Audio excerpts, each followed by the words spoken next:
ਵਾਹਿਗੁਰੂ ਜੀ ਕਾ ਖਾਲਸਾ ਵਾਹਿਗੁਰੂ ਜੀ ਕੀ ਫਤਿਹ ਜੀ। ਸਾਰਿਆਂ ਭੈਣਾਂ ਵੀਰਾਂ ਨੂੰ ਸਵਾਗਤ ਹੈ ਜੀ ਆਪ ਜੀ ਦਾ ਆਨਲਾਈਨ ਗੁਰਮਤਿ ਕਲਾਸ ਵਿੱਚ।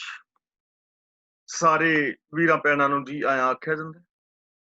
ਜਿਵੇਂ ਕਿ ਆਪ ਸਭ ਨੂੰ ਪਤਾ ਹੈ, ਅਸੀਂ ਸਭ ਵੀਰ ਭਰਾ ਭੈਣਾਂ ਮਿਲ ਕੇ ਆਨੰਦ ਸਾਹਿਬ ਜੀ ਦੀ ਪਾਵਨ ਬਾਣੀ ਦੀ ਵਿਚਾਰ ਸਾਂਝੀ ਕਰ ਰਹੇ ਹਾਂ।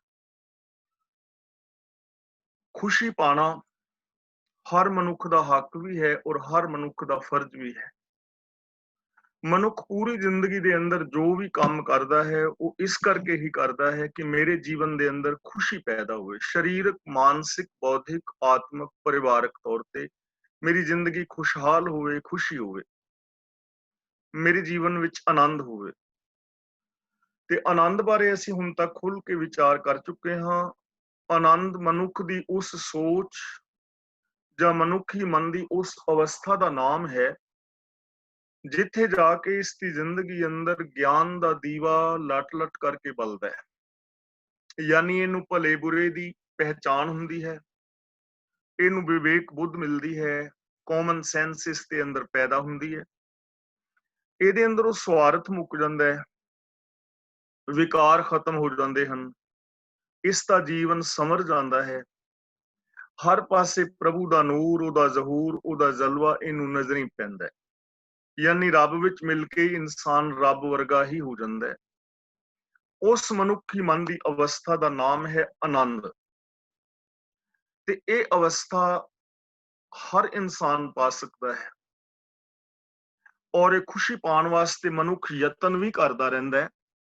ਲੇਕਿਨ ਜਿਵੇਂ ਅਸੀਂ ਵਿਚਾਰ ਕਰ ਚੁੱਕੇ ਹਾਂ ਕਿ ਕਈ ਵਾਰ ਅਸੀਂ ਯਤਨ ਤਾਂ ਕਰਦੇ ਹਾਂ ਪਰ ਸਾਡੀ ਡਾਇਰੈਕਸ਼ਨ ਠੀਕ ਨਹੀਂ ਹੁੰਦੀ।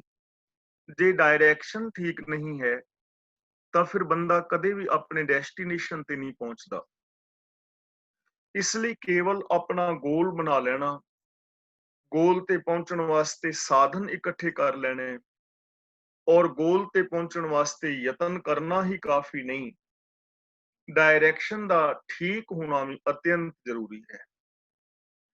ਇਸੇ ਤਰ੍ਹਾਂ ਸਾਡੀ ਜ਼ਿੰਦਗੀ ਵਿੱਚ ਖੁਸ਼ੀ ਸਾਨੂੰ ਚਾਹੀਦੀ ਹੈ, ਹਰ ਪ੍ਰਾਣੀ ਮਾਤਰ ਨੂੰ, ਹਰ ਮਨੁੱਖ ਮਾਤਰ ਨੂੰ।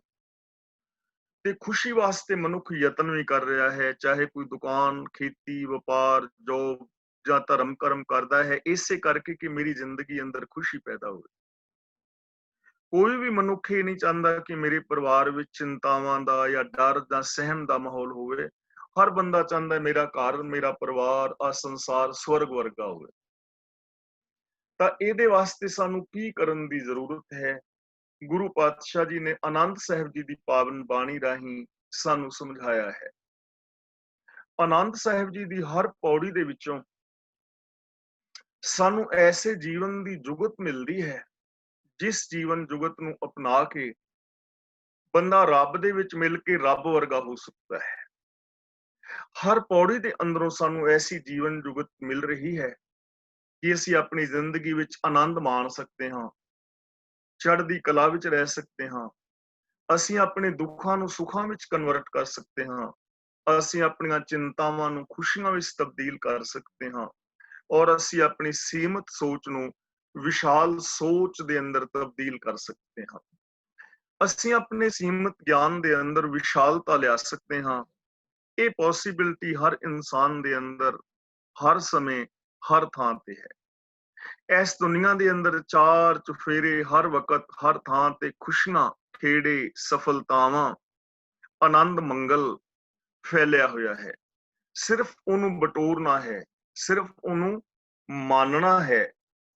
ਇਹ ਹਰ ਥਾਂ ਦੇ ਉੱਤੇ ਚੀਜ਼ਾਂ ਮੌਜੂਦ ਨੇ।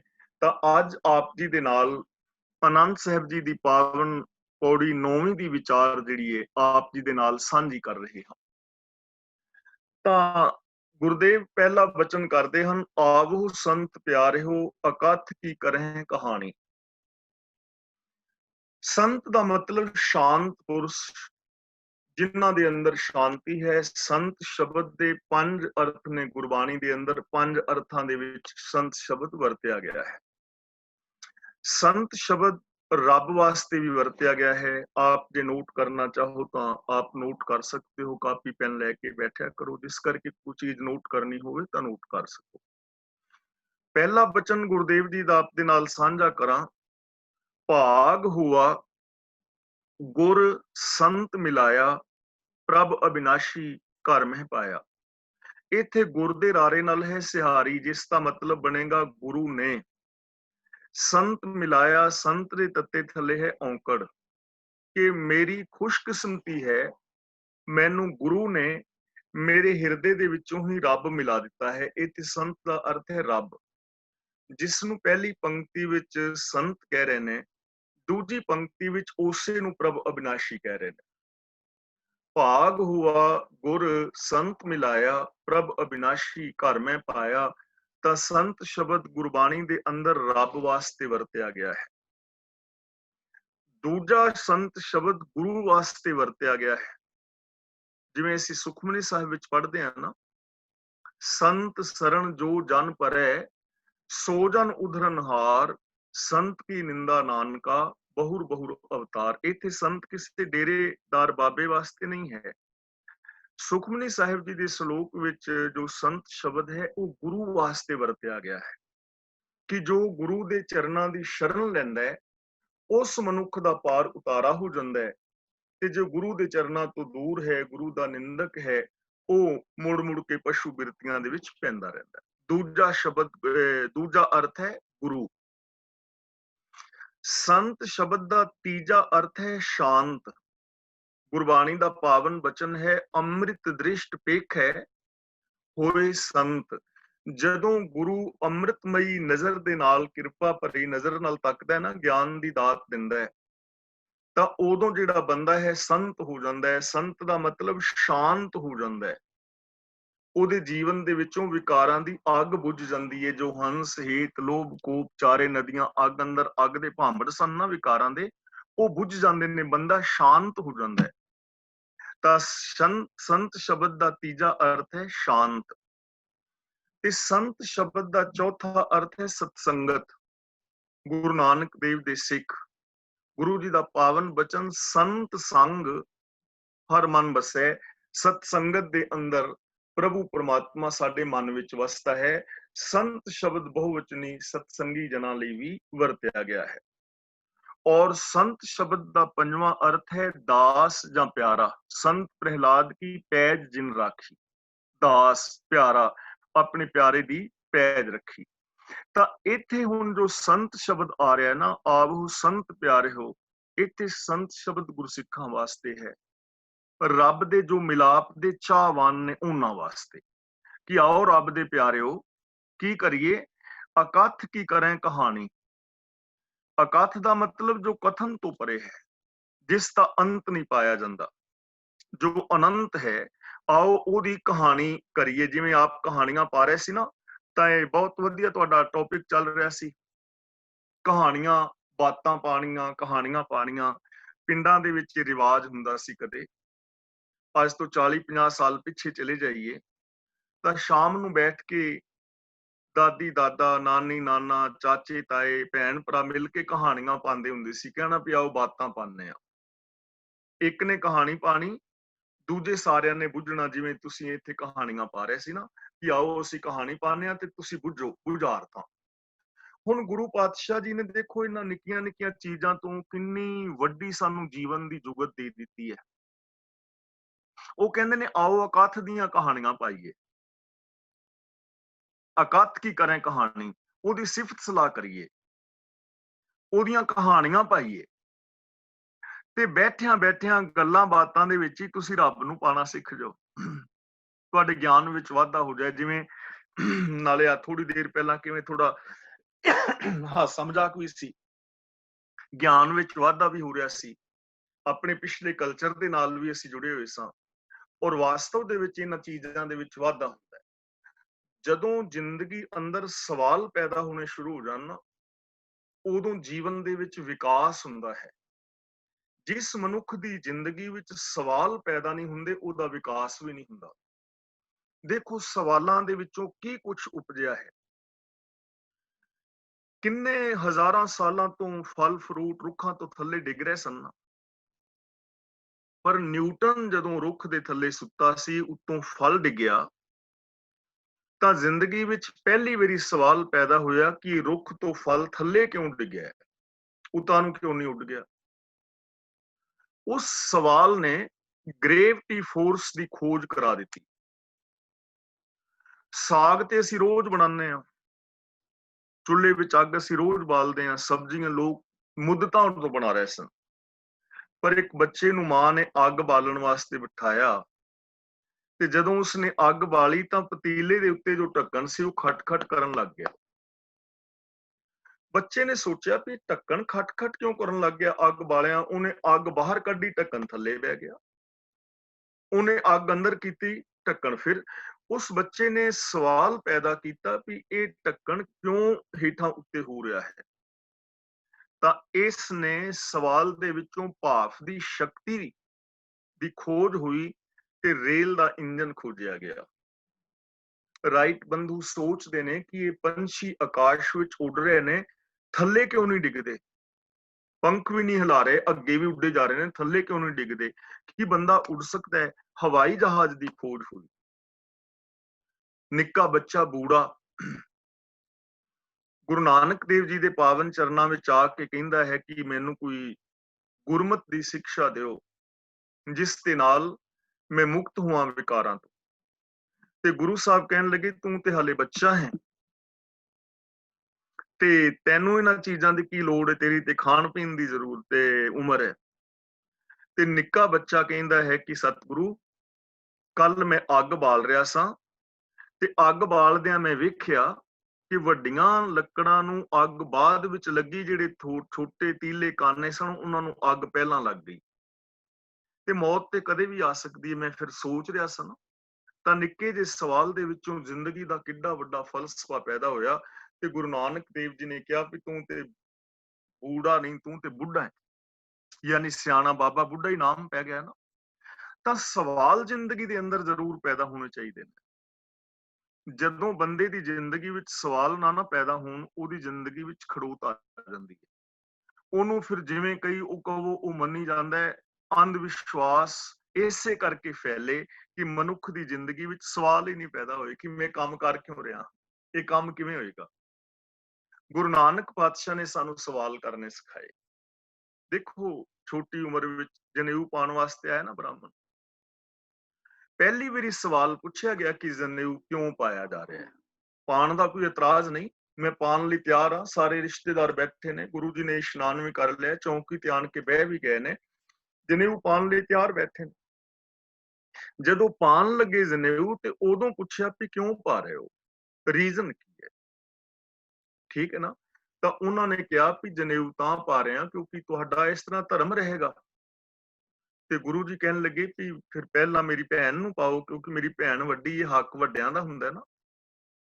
ਤੇ ਉਸਨੇ ਜਦੋਂ ਕਿਹਾ ਪਾਉਂਦੇ ਨੇ ਕਿ ਔਰਤ ਨੂੰ ਤੇ ਜਨੇਊ ਪਾਉਣ ਦਾ ਹੁਕਮ ਨਹੀਂ ਹੈ।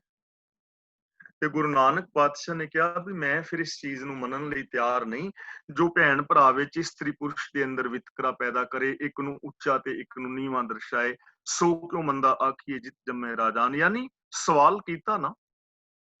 ਤਾਂ ਹੁਣ ਗੁਰੂ ਪਾਤਸ਼ਾਹ ਜੀ ਸਾਨੂੰ ਸਵਾਲ ਕਰਨੇ ਸਿਖਾ ਰਹੇ ਨੇ। ਸਵਾਲ ਕਰੋ, ਸਵਾਲ ਕਰੋਗੇ ਫਿਰ ਉਹਨਾਂ ਦੇ ਉੱਤਰ ਲੱਭੋਗੇ, ਗਿਆਨ ਦੇ ਵਿੱਚ ਵਾਧਾ ਹੋਏਗਾ। ਨਿੱਕੇ ਨਿੱਕੇ ਸਵਾਲ ਹੋਣਗੇ, ਉਹਨਾਂ ਦੇ ਉੱਤਰ ਵੀ ਨਿੱਕੇ ਨਿੱਕੇ ਹੋਣਗੇ। ਜੇ ਸਵਾਲ ਗਹਿਰੇ ਹੋਣਗੇ ਤੇ ਉਹਨਾਂ ਦੀ ਉੱਤਰ ਵੀ ਗਹਿਰਾ ਹੋਏਗਾ। ਸਵਾਲ ਬੜੇ ਉੱਚੇ ਹੋਣਗੇ, ਉੱਚ ਦਰਜੇ ਦੇ, ਤਾਂ ਉੱਤਰ ਵੀ ਉੱਚ ਦਰਜੇ ਦਾ ਹੋਏਗਾ। ਇਸ ਲਈ ਬੰਦੇ ਦੀ ਮਾਨਸਿਕਤਾ ਦੀ ਪਰਖ ਹੁੰਦੀ ਹੈ ਸਵਾਲ ਤੋਂ ਕਿ ਉਹ ਸਵਾਲ ਕਿਹੜੇ ਕਰਦਾ ਹੈ। ਤਾਂ ਗੁਰੂ ਪਾਤਸ਼ਾਹ ਜੀ ਕਹਿੰਦੇ ਨੇ ਆਵੋ ਸੰਤ ਪਿਆਰਿਓ ਅਕਥ ਕੀ ਕਰੇ ਕਹਾਣੀ, ਕਿ ਆਓ ਵੀ ਪਿਆਰਿਓ ਮਿਲ ਕੇ ਤੇ ਰੱਬ ਦੀਆਂ ਕਹਾਣੀਆਂ ਪਾਈਏ, ਰੱਬ ਦੀ ਸਿਫਤ ਸਲਾਹ ਕਰੀਏ। ਹੁਣ ਗੁਰੂ ਜੀ ਕਹਾਣੀ ਪਾ ਰਹੇ ਨੇ, ਕਰਹਿ ਕਹਾਣੀ ਅਕਥ ਕੀਰੀ, ਕਿ ਆਓ ਰੱਬ ਦੀ ਸਿਫਤ ਸਲਾਹ ਕਰੀਏ, ਕਹਾਣੀ ਪਾਈਏ। ਤੇ ਕਹਾਣੀ ਕਿਹੜੀ ਪਾ ਰਹੇ ਨੇ, ਕਿਤ ਦੁਆਰੇ ਪਾਈਐ। ਕਿਤ ਦੁਆਰੇ ਦਾ ਮਤਲਬ ਕਿ ਉਹ ਪ੍ਰਭੂ ਕਿਸ ਤਰੀਕੇ ਦੇ ਨਾਲ ਮਿਲਦਾ ਹੈ, ਇਹ ਹੁਣ ਕਹਾਣੀ ਪਾਈ ਗਈ ਹੈ। ਕਿਤ ਦੁਆਰੇ ਪਾਈਐ, ਰੱਬ ਕਿਸ ਤਰੀਕੇ ਨਾਲ ਮਿਲੇਗਾ, ਰੱਬ ਕਿਸ ਤਰੀਕੇ ਦੇ ਨਾਲ ਮਿਲੇਗਾ, ਇਹ ਕਹਾਣੀ ਹੈ ਨਾ। ਹੁਣ ਇਸ ਕਹਾਣੀ ਦਾ ਉੱਤਰ ਲੱਭੋ। ਜੇ ਅਸੀਂ ਜਦੋਂ ਆਪਸ ਵਿੱਚ ਮਿਲੀਏ, ਭੈਣ ਭਰਾ, ਪਰਿਵਾਰ ਵਿੱਚ, ਘਰ ਵਿੱਚ, ਸਮਾਜ ਵਿੱਚ, ਤੇ ਐਸੇ ਉੱਚ ਦਰਜੇ ਦੇ ਸਵਾਲ ਹੋਣ, ਤਾਂ ਕਿੰਨਾ ਵਿਸ਼ਾਲਤਾ ਆਏਗੀ ਗਿਆਨ ਦੇ ਅੰਦਰ। ਹੁਣ ਕਹਾਣੀ ਪਾਏਗੀ ਵੀ ਰੱਬ ਕਿਵੇਂ ਮਿਲਦਾ ਹੈ,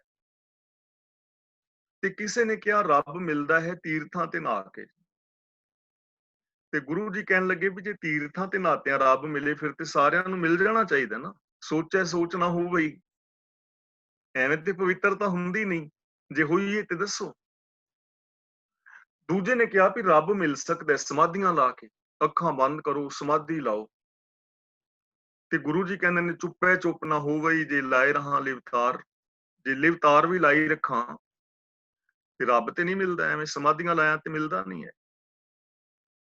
ਤੀਜਾ ਕਹਿੰਦਾ ਵੀ ਚਲਾਕੀਆਂ ਨਾਲ ਮਿਲ ਜਾਏਗਾ, ਸਿਆਣਪਾਂ ਦੇ ਨਾਲ, ਚਲਾਕੀਆਂ ਦੇ ਨਾਲ। ਤੇ ਗੁਰੂ ਜੀ ਕਹਿੰਦੇ ਨੇ ਸਹਿਜ ਸਿਆਣਪਾਂ ਲਾਖੋਂ ਹੈ, ਨਹੀਂ ਨਾ ਮਿਲਦਾ। ਹੁਣ ਚੌਥਾ ਕਹਿੰਦਾ ਕਿ ਇਸ ਮਨ ਨੂੰ ਪਹਿਲਾਂ ਰਜਾ ਲਓ, ਪਦਾਰਥਾਂ ਦੀ ਬਹੁਤਾਲਤਾ ਹੋਏਗੀ ਤੇ ਮਨ ਰੱਜ ਜਾਏਗਾ। ਤੇ ਗੁਰੂ ਜੀ ਕਹਿੰਦੇ ਨੇ ਐਵੇਂ ਤੇ ਰਜੇਵਾਂ ਨਹੀਂ ਹੋਣਾ, ਭੁੱਖਿਆਂ ਭੁੱਖ ਨਾ। ਕਿਸੇ ਨੇ ਕਿਹਾ ਵੀ ਜਪ ਤਪ ਕਰੋ,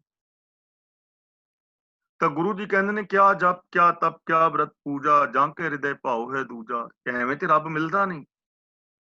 ਕਿਸੇ ਨੇ ਉੱਤਰ ਦਿੱਤਾ ਵੀ ਇੰਜ ਕਰੋ ਵੀ ਧਰਮ ਗ੍ਰੰਥਾਂ ਦਾ ਪਾਠ ਪੜੋ, ਪਾਠ ਪੂਜਾ ਕਰ ਲਓ, ਰੱਬ ਮਿਲ ਜਾਏਗਾ। ਗੁਰੂ ਜੀ ਕਹਿੰਦੇ ਨੇ ਪਾਠ ਪੜਿਓ ਪਰ ਵੇਦ ਵਿਚਾਰਿਓ, ਨਿਵਲ ਭੁੰਗਮ ਸਾਧੇ, ਪੰਚ ਜਨਾ ਸਿਉ ਸੰਗ ਨਾ ਛੁਟਕਿਓ, ਅਧਿਕ ਅਹੰਗ ਬੁੱਧ ਬਾਂਧੇ ਪਿਆਰੇ। ਇਨ ਬਿਦ ਮਿਲਣ ਨਾ ਜਾਈ। ਜੇ ਤੇ ਐਵੇਂ ਮਿਲਦਾ ਹੋਵੇ ਤੇ ਜਿੰਨੇ ਵੀ ਧਰਮ ਗ੍ਰੰਥਾਂ ਨੂੰ ਪੜ੍ਹਨ ਵਾਲੇ ਸੱਜਣ ਨੇ, ਉਹਨਾਂ ਪ੍ਰਚਾਰਕਾਂ ਨੂੰ ਤੇ ਮਿਲ ਜਾਣਾ ਚਾਹੀਦਾ ਨਾ, ਪਰ ਨਹੀਂ ਮਿਲਿਆ। ਕਿਸੇ ਨੇ ਉੱਤਰ ਦਿੱਤਾ ਵੀ ਸੰਸਾਰ ਦਾ ਤਿਆਗ ਕਰ ਦਿਓ, ਬਾਬੇ ਬਣ ਜਾਓ, ਜੋਗੀ ਬਣ ਜਾਓ। ਤਾਂ ਗੁਰੂ ਜੀ ਕਹਿੰਦੇ ਨੇ ਗੱਲੀ ਜੋਗ ਨਾ ਹੋਈ, ਗੱਲਾਂ ਬਾਤਾਂ ਨਾਲ ਥੋੜੀ। ਜੰਗਲ ਜੰਗਲ ਕਿਆ ਭਵੇਂ, ਵਣ ਕੰਡਾ ਮੋੜੇ, ਵਸੀ ਰੱਬ ਹਿਆਲੀਏ। ਜੰਗਲ ਕਿਆ ਢੂੰਡੇ, ਜੰਗਲਾਂ ਵਿੱਚ ਜਾਇਆ ਥੋੜਾ ਮਿਲੇਗਾ। ਕਿਸੇ ਨੇ ਕਿਹਾ ਮੜੀਆਂ ਮਸਾਣਾਂ ਵਿੱਚ ਵਸ ਲਓ, ਨੰਗੇ ਪੈਰੀਂ ਫਿਰ ਲਓ। ਤੇ ਗੁਰੂ ਜੀ ਕਹਿੰਦੇ ਨੇ ਜੇ ਨੰਗੇ ਪੈਰੀਂ ਫਿਰਨ ਦੇ ਨਾਲ ਰੱਬ ਮਿਲਦਾ ਹੋਵੇ, ਤਾਂ ਫਿਰ ਤਾਂ ਪਸ਼ੂ ਪੰਛੀਆਂ ਨੂੰ ਮਿਲ ਜਾਏ। ਬਾਂਦਰਾਂ ਨੇ ਕਿਹੜਾ ਲਿਬਰਟੀ ਦੇ ਸ਼ੂਜ਼ ਪਾਏ ਹੁੰਦੇ ਨੇ, ਉਹਨਾਂ ਨੂੰ ਮਿਲ ਜਾਏ। ਗੁਰੂ ਜੀ ਕਹਿੰਦੇ ਨੇ ਅਲਮਲ ਖਾਈ, ਸਿਰ ਛਾਈ ਪਾਈ, ਮੂਰਖ ਅੰਧੇ ਪਤ ਗਵਾਈ, ਰਹੇ ਬਿਬਾਣੀ ਮੜੀ ਮਸਾਣੀ, ਅੰਧ ਨਾ ਜਾਣੇ ਫਿਰ ਪਛਤਾਣੀ। ਇਹਨਾਂ ਕੰਮਾਂ ਨਾਲ ਤੇ ਮਿਲਦਾ ਨਹੀਂ। ਦੇਸ਼ ਛੋੜ ਪਰਦੇਸੇ ਧਾਇਆ, ਪੰਜ ਚੰਡਾਲ ਨਾਲੇ ਲੈ ਆਇਆ। ਕਿਸੇ ਨੇ ਕਿਹਾ ਇੰਜ ਕਰੋ ਰੱਬ ਨੂੰ ਫੁੱਲਾਂ ਦੀ ਮਾਲਾ ਚੜਾ ਦਿਓ। ਤੇ ਨਾਮਦੇਵ ਜੀ ਕਹਿੰਦੇ ਨੇ ਆਨੀ ਲੈ ਫੂਲ ਪਰੋਈ ਲੈ ਮਾਲਾ, ਠਾਕੁਰ ਕੀ ਹੂੰ ਪੂਜ ਕਰੋ। ਐਵੇਂ ਤੇ ਮਿਲਦਾ ਨਹੀਂ। ਤੇ ਕਿਸੇ ਨੇ ਕਿਹਾ ਚਲੋ ਖੀਰ ਕੜਾ ਖਵਾ ਦਿਓ, ਰੱਬ ਨੂੰ ਭੋਗ ਲਵਾ ਦਿਓ। ਤੇ ਭਗਤ ਨਾਮਦੇਵ ਜੀ ਕਹਿੰਦੇ ਨੇ ਆਨੀ ਲੈ ਦੂਧ ਰਿੰਧਾਈ ਲੈ ਖੀਰੰ, ਠਾਕੁਰ ਕੋ ਨੈਵੇਦ ਕਰੋ ਪਹਿਲੇ। ਯਾਨੀ ਇਹਨਾਂ ਕਰਮਾਂ ਨਾਲ ਤੇ ਮਿਲਦਾ ਨਹੀਂ ਹੈ। ਦੇਖੋ ਕਹਾਣੀ ਕਿੰਨੇ ਗਜ਼ਬ ਦੀ ਹੈ। ਕਰੇ ਕਹਾਣੀ ਇਕੱਤ ਕਿਹੜੀ ਕਿਤ ਦੁਆਰੇ ਪਾਈਏ, ਕਿਹੜੇ ਢੰਗ ਦੇ ਨਾਲ, ਕਿਹੜੇ ਰਾਹ ਤੇ ਤੁਰਿਆ, ਕਿਹੜੇ ਤਰੀਕੇ ਦੇ ਨਾਲ ਰੱਬ ਮਿਲੇਗਾ। ਹੁਣ ਇਹਦਾ ਅੱਗੇ ਉੱਤਰ ਦੇ ਰਹੇ ਨੇ। ਉੱਤਰ ਦਿੰਦੇ ਨੇ ਤਨ ਮਨ ਧਨ ਸਭ ਸੌਂਪ ਗੁਰ ਕੋ, ਹੁਕਮ ਮੰਨਿਆ ਭਾਈ। ਕਿ ਤਨ ਮਨ ਧਨ ਸਭ ਗੁਰੂ ਨੂੰ ਸੌਂਪ ਦਿੱਤਾ ਜਾਏ ਤਾਂ ਪ੍ਰਭੂ ਮਿਲੇਗਾ। ਹੁਕਮ ਮੰਨਣ ਦੇ ਨਾਲ ਮਿਲੇਗਾ। ਜੇ ਗੁਰੂ ਦਾ ਹੁਕਮ ਮਿੱਠਾ ਲੱਗਣ ਲੱਗ ਜਾਏ, ਗੁਰੂ ਦੇ ਹੁਕਮ ਨੂੰ ਮੰਨੇ, ਰਜਾ ਦੇ ਵਿੱਚ ਤੁਰੇ, ਤਾਂ ਸਾਨੂੰ ਰੱਬ ਦਾ ਮਿਲਾਪ ਹੋ ਸਕਦਾ ਹੈ। ਹੁਣ ਦੇਖੋ ਤਨ ਮਨ ਧਨ ਸਭ ਸੌਂਪ ਗੁਰ ਕੋ, ਇਹ ਇੱਕ ਫਿਰ ਕਹਾਣੀ ਹੈ। ਇਹਨੂੰ ਬੜੇ ਗੌਰ ਨਾਲ ਸਮਝਣਾ ਹੈ। ਜੇ ਤੇ ਅਸੀਂ ਆਮ ਭਾਸ਼ਾ ਦੇ ਵਿੱਚ ਕਵਾਂਗੇ ਵੀ ਤਨ ਮਨ ਧਨ ਸੌਂਪ ਦਿਓ, ਵੀ ਆਕਾਰ ਦੀਆਂ ਚਾਬੀਆਂ ਮੈਨੂੰ ਸੌਂਪ ਦਿਓ, ਕਾਰ ਸੌਂਪ ਦਿੱਤੀ, ਇਹਦਾ ਮਤਲਬ ਕਾਰ ਮੇਰੀ ਹੋ ਗਈ। ਜਾਂ ਮੈਂ ਕੋਈ ਚੀਜ਼ ਤੁਹਾਨੂੰ ਦੇ ਦਿੱਤੀ, ਉਹ ਚੀਜ਼ ਤੁਹਾਡੀ ਹੋ ਗਈ। ਆਮ ਬੰਦਾ ਫਿਰ ਕਵੇਗਾ ਵੀ ਜੇ ਤਨ ਗੁਰੂ ਨੂੰ ਸੌਂਪ ਦਿੱਤਾ ਤੇ ਹੁਣ ਮੈਂ ਘਰ ਨਾ ਜਾਵਾਂ, ਫਿਰ ਮੈਂ ਗੁਰਦੁਆਰਾ ਸਾਹਿਬ ਬੈਠਾ ਰਵਾਂ। ਧਨ ਗੁਰੂ ਨੂੰ ਸੌਂਪਣ ਦਾ ਮਤਲਬ ਕਿ ਕੀ ਆਪਣੀ ਸਾਰੀ ਪ੍ਰਾਪਰਟੀ ਮੈਂ ਕਿਸੇ ਗੁਰਦੁਆਰੇ ਸਾਹਿਬ ਦੇ ਨਾਮ ਲਵਾ ਦਿਆਂ? ਇਹ ਹੈ ਤਨ ਮਨ ਸੌਂਪਣਾ?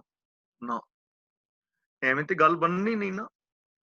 ਜੇ ਐਵੇਂ ਹੁੰਦਾ ਹੋਵੇ ਤਾਂ ਫਿਰ ਤਾਂ ਬੜਾ ਸੌਖਾ ਸੀ ਕੰਮ, ਗੁਰਦੁਆਰੇ ਬੈਠੇ ਰਹੋ ਰੱਬ ਮਿਲ ਜਾਏ, ਮੰਦਿਰ ਮਸੀਤ ਵਿੱਚ ਜਾ ਕੇ ਬਹਿ ਜਾਓ ਰੱਬ ਮਿਲ ਜਾਏ। ਪਰ ਐਵੇਂ ਤੇ ਮਿਲਦਾ ਨਹੀਂ ਨਾ।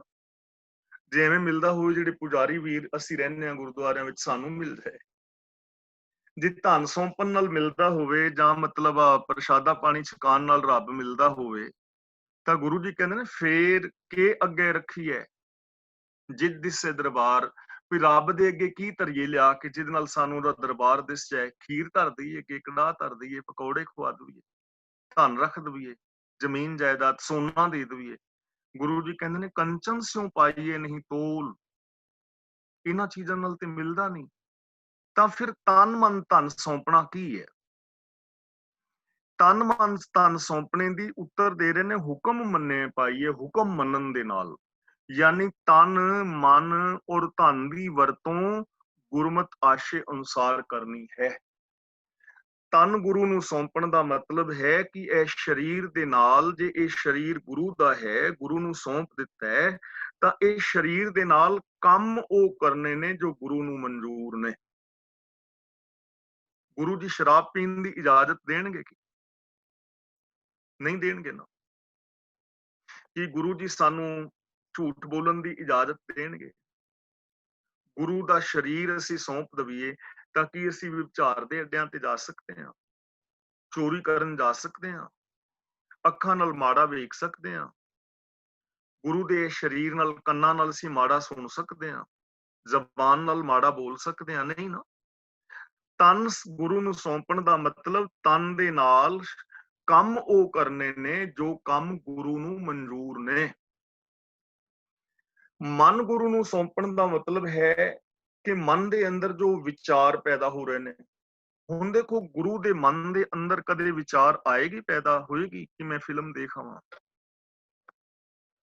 ਕਿ ਗੁਰੂ ਦੇ ਮਨ ਦੇ ਅੰਦਰ ਵਿਚਾਰ ਪੈਦਾ ਹੋਏਗੀ ਕੋਈ ਮਾੜਾ ਕਰਮ ਕਰਨ ਲਈ? ਨਹੀਂ ਨਾ। ਇਹ ਮਨ ਗੁਰੂ ਨੂੰ ਸੌਂਪ ਦਿੱਤਾ ਨਾ, ਤਾਂ ਇਹਦਾ ਮਤਲਬ ਸਾਡੀ ਮੈਂਟੈਲਿਟੀ, ਸਾਡੀ ਮਾਨਸਿਕਤਾ ਗੁਰੂ ਵਰਗੀ ਹੋਣੀ ਚਾਹੀਦੀ ਹੈ। ਅਸੀਂ ਆਪਣੀ ਸੋਚ ਨੂੰ ਗੁਰੂ ਵਰਗੀ ਬਣਾਉਣਾ ਹੈ। ਮਨ ਦੇ ਅੰਦਰ ਜੋ ਵਿਚਾਰ ਪੈਦਾ ਹੋਣ, ਉਹ ਵਿਚਾਰ ਗੁਰੂ ਵਾਲੇ ਹੋਣੇ ਚਾਹੀਦੇ ਨੇ। ਅੰਤਰ ਗੁਰ ਆਰਾਧਨਾ। ਮਨ ਦੇ ਅੰਦਰ ਸਤ, ਸੰਤੋਖ, ਦਇਆ, ਧਰਮ, ਧੀਰਜ, ਗਿਆਨ, ਵੈਰਾਗ, ਨਿਮਾਨਤਾ, ਸੇਵਾ, ਸਿਮਰਨ, ਪ੍ਰੇਮ, ਕੁਰਬਾਨੀ, ਨਿਰਭੈਤਾ, ਨਿਰਵੈਰਤਾ, ਇਨਸਾਨੀਅਤ, ਇਹ ਗੁਣ, ਇਹ ਵਿਚਾਰ ਸਾਡੇ ਮਨ ਦੇ ਅੰਦਰ ਪੈਦਾ ਹੋਣ, ਇਹਨੂੰ ਕਹਿੰਦੇ ਨੇ ਮਨ ਸੌਂਪਣਾ। ਤੇ ਧੰਨ ਗੁਰੂ ਨੂੰ ਸੌਂਪਣ ਦਾ ਮਤਲਬ ਹੈ ਧਨ ਦੀ ਵਰਤੋਂ ਉੱਥੇ ਕਰਨੀ ਜਿੱਥੇ ਗੁਰੂ ਕਹਿੰਦਾ ਹੈ। ਗੁਰੂ ਦੇ ਧਨ ਦੇ ਨਾਲ ਅਸੀਂ ਕਿਸੇ ਦੀ ਹੈਲਪ ਕਰ ਸਕਦੇ ਹਾਂ ਜੇ ਸਾਡੇ ਕੋਲ ਆਪਣੇ ਖਰਚੇ ਤੋਂ ਵੱਧ ਹੈ। ਗੁਰੂ ਦੇ ਧਨ ਦੇ ਨਾਲ ਅਸੀਂ ਸ਼ਰਾਬਾਂ ਨਹੀਂ ਪੀ ਸਕਦੇ। ਇਸ ਧਨ ਦੀ ਵਰਤੋਂ ਕਤਲ ਕਰਾਉਣ ਵਾਸਤੇ ਨਹੀਂ ਕਰਨੀ।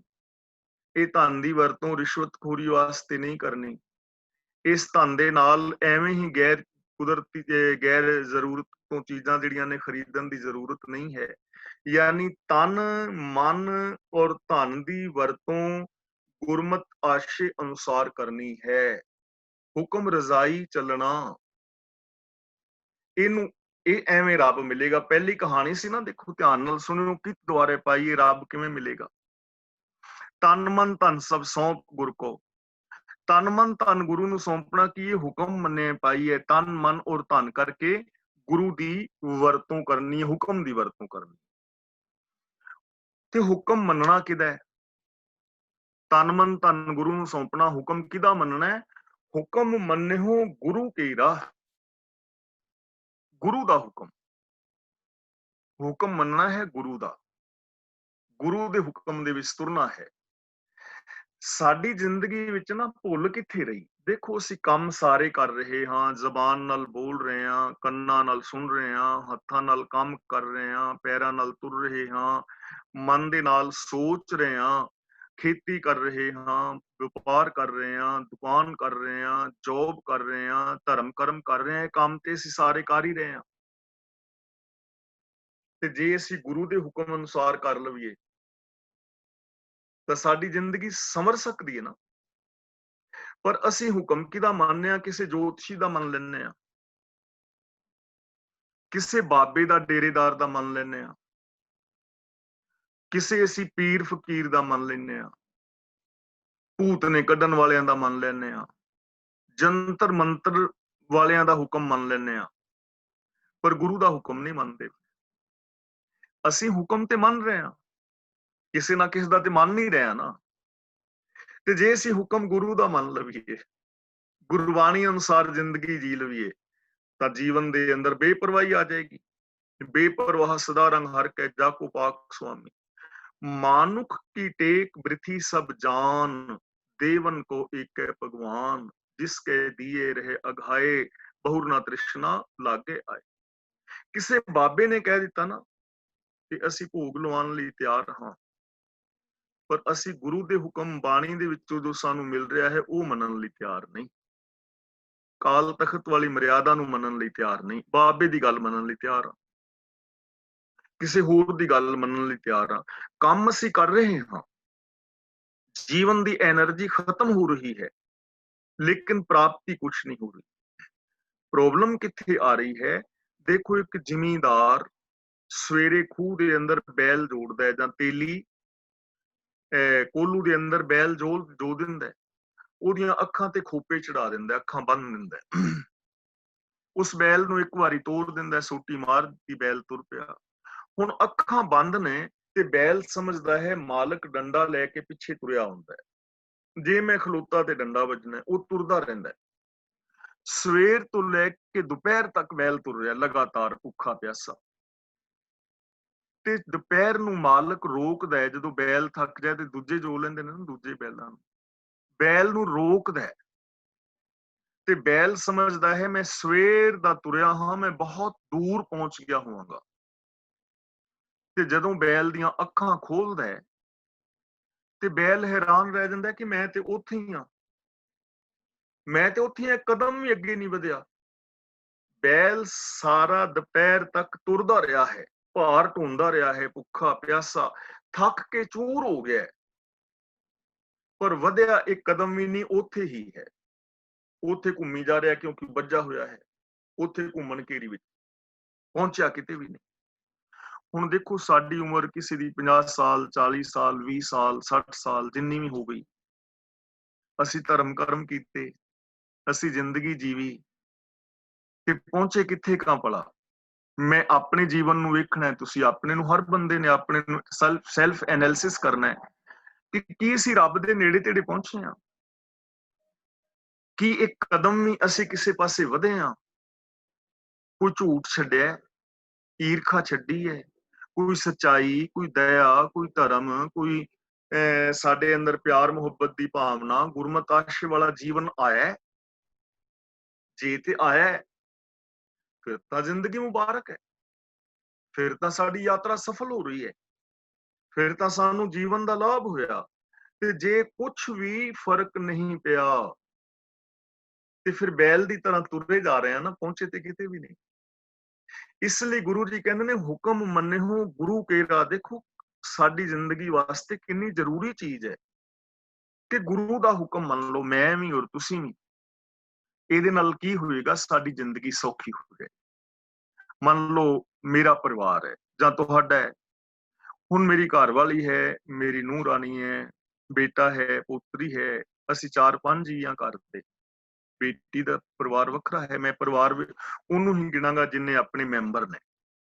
ਜੇ ਅਸੀਂ ਇਹ 4-5 ਮੈਂਬਰ ਇੱਕ ਦੂਜੇ ਦੇ ਹੁਕਮ ਨੂੰ ਮੰਨੀਏ ਤੇ ਹੋ ਸਕਦਾ ਹੈ ਸਾਡੀ ਈਗੋ ਨੂੰ ਚੋਟ ਲੱਗੇ, ਨੂੰਹ ਰਾਣੀ ਦੀ ਈਗੋ ਨੂੰ ਚੋਟ ਲੱਗੇ ਕਿ ਮੈਂ ਇਹਨਾਂ ਦੀ ਗੱਲ ਨੂੰ ਕਿਉਂ ਮੰਨਾਂ, ਇਹ ਅਨਪੜ੍ਹ ਬੁੱਢੇ ਤੇ ਮੈਂ ਪੜ੍ਹੀ ਲਿਖੀ। ਹੋ ਸਕਦਾ ਸਾਨੂੰ ਚੋਟ ਲੱਗੇ ਵੀ ਕੱਲ ਦੀ ਕੁੜੀ ਨਿੱਕੀ ਜੀ ਤੇ ਅਸੀਂ ਬਜ਼ੁਰਗ ਤੇ ਸਾਡੀ ਗੱਲ, ਈਗੋ ਨੂੰ ਚੋਟ ਲੱਗੇਗੀ ਨਾ। ਪਰ ਜੇ ਅਸੀਂ ਸਾਰੇ ਜਣੇ ਇੱਕ ਫੈਸਲਾ ਕਰ ਲਈਏ ਕਿ ਅਸੀਂ ਗੁਰਬਾਣੀ ਮੁਤਾਬਕ ਜ਼ਿੰਦਗੀ ਜੀਣੀ ਹੈ, ਤਾਂ ਗੁਰੂ ਗ੍ਰੰਥ ਸਾਹਿਬ ਜੀ ਨੂੰ ਮੱਥਾ ਟੇਕਦਿਆਂ ਨਾ ਸਾਡੀ ਈਗੋ ਨੂੰ ਚੋਟ, ਨਾ ਬੱਚਿਆਂ ਦੀ ਨੂੰ। ਗੁਰੂ ਗ੍ਰੰਥ ਸਾਹਿਬ ਦੀ ਗੱਲ ਮੰਨਿਆ ਨਾ ਸਾਡੀ ਈਗੋ ਨੂੰ ਚੋਟ ਲੱਗਣੀ ਹੈ, ਨਾ ਉਹਨਾਂ ਦੀ।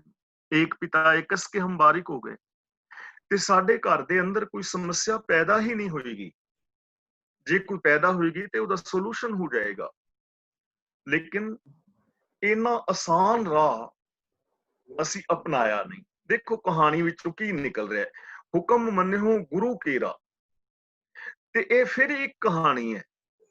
ਹੁਣ ਸਵਾਲ ਪੈਦਾ ਹੋਏਗਾ ਵੀ ਗੁਰੂ ਦਾ ਹੁਕਮ ਹੈ ਕੀ?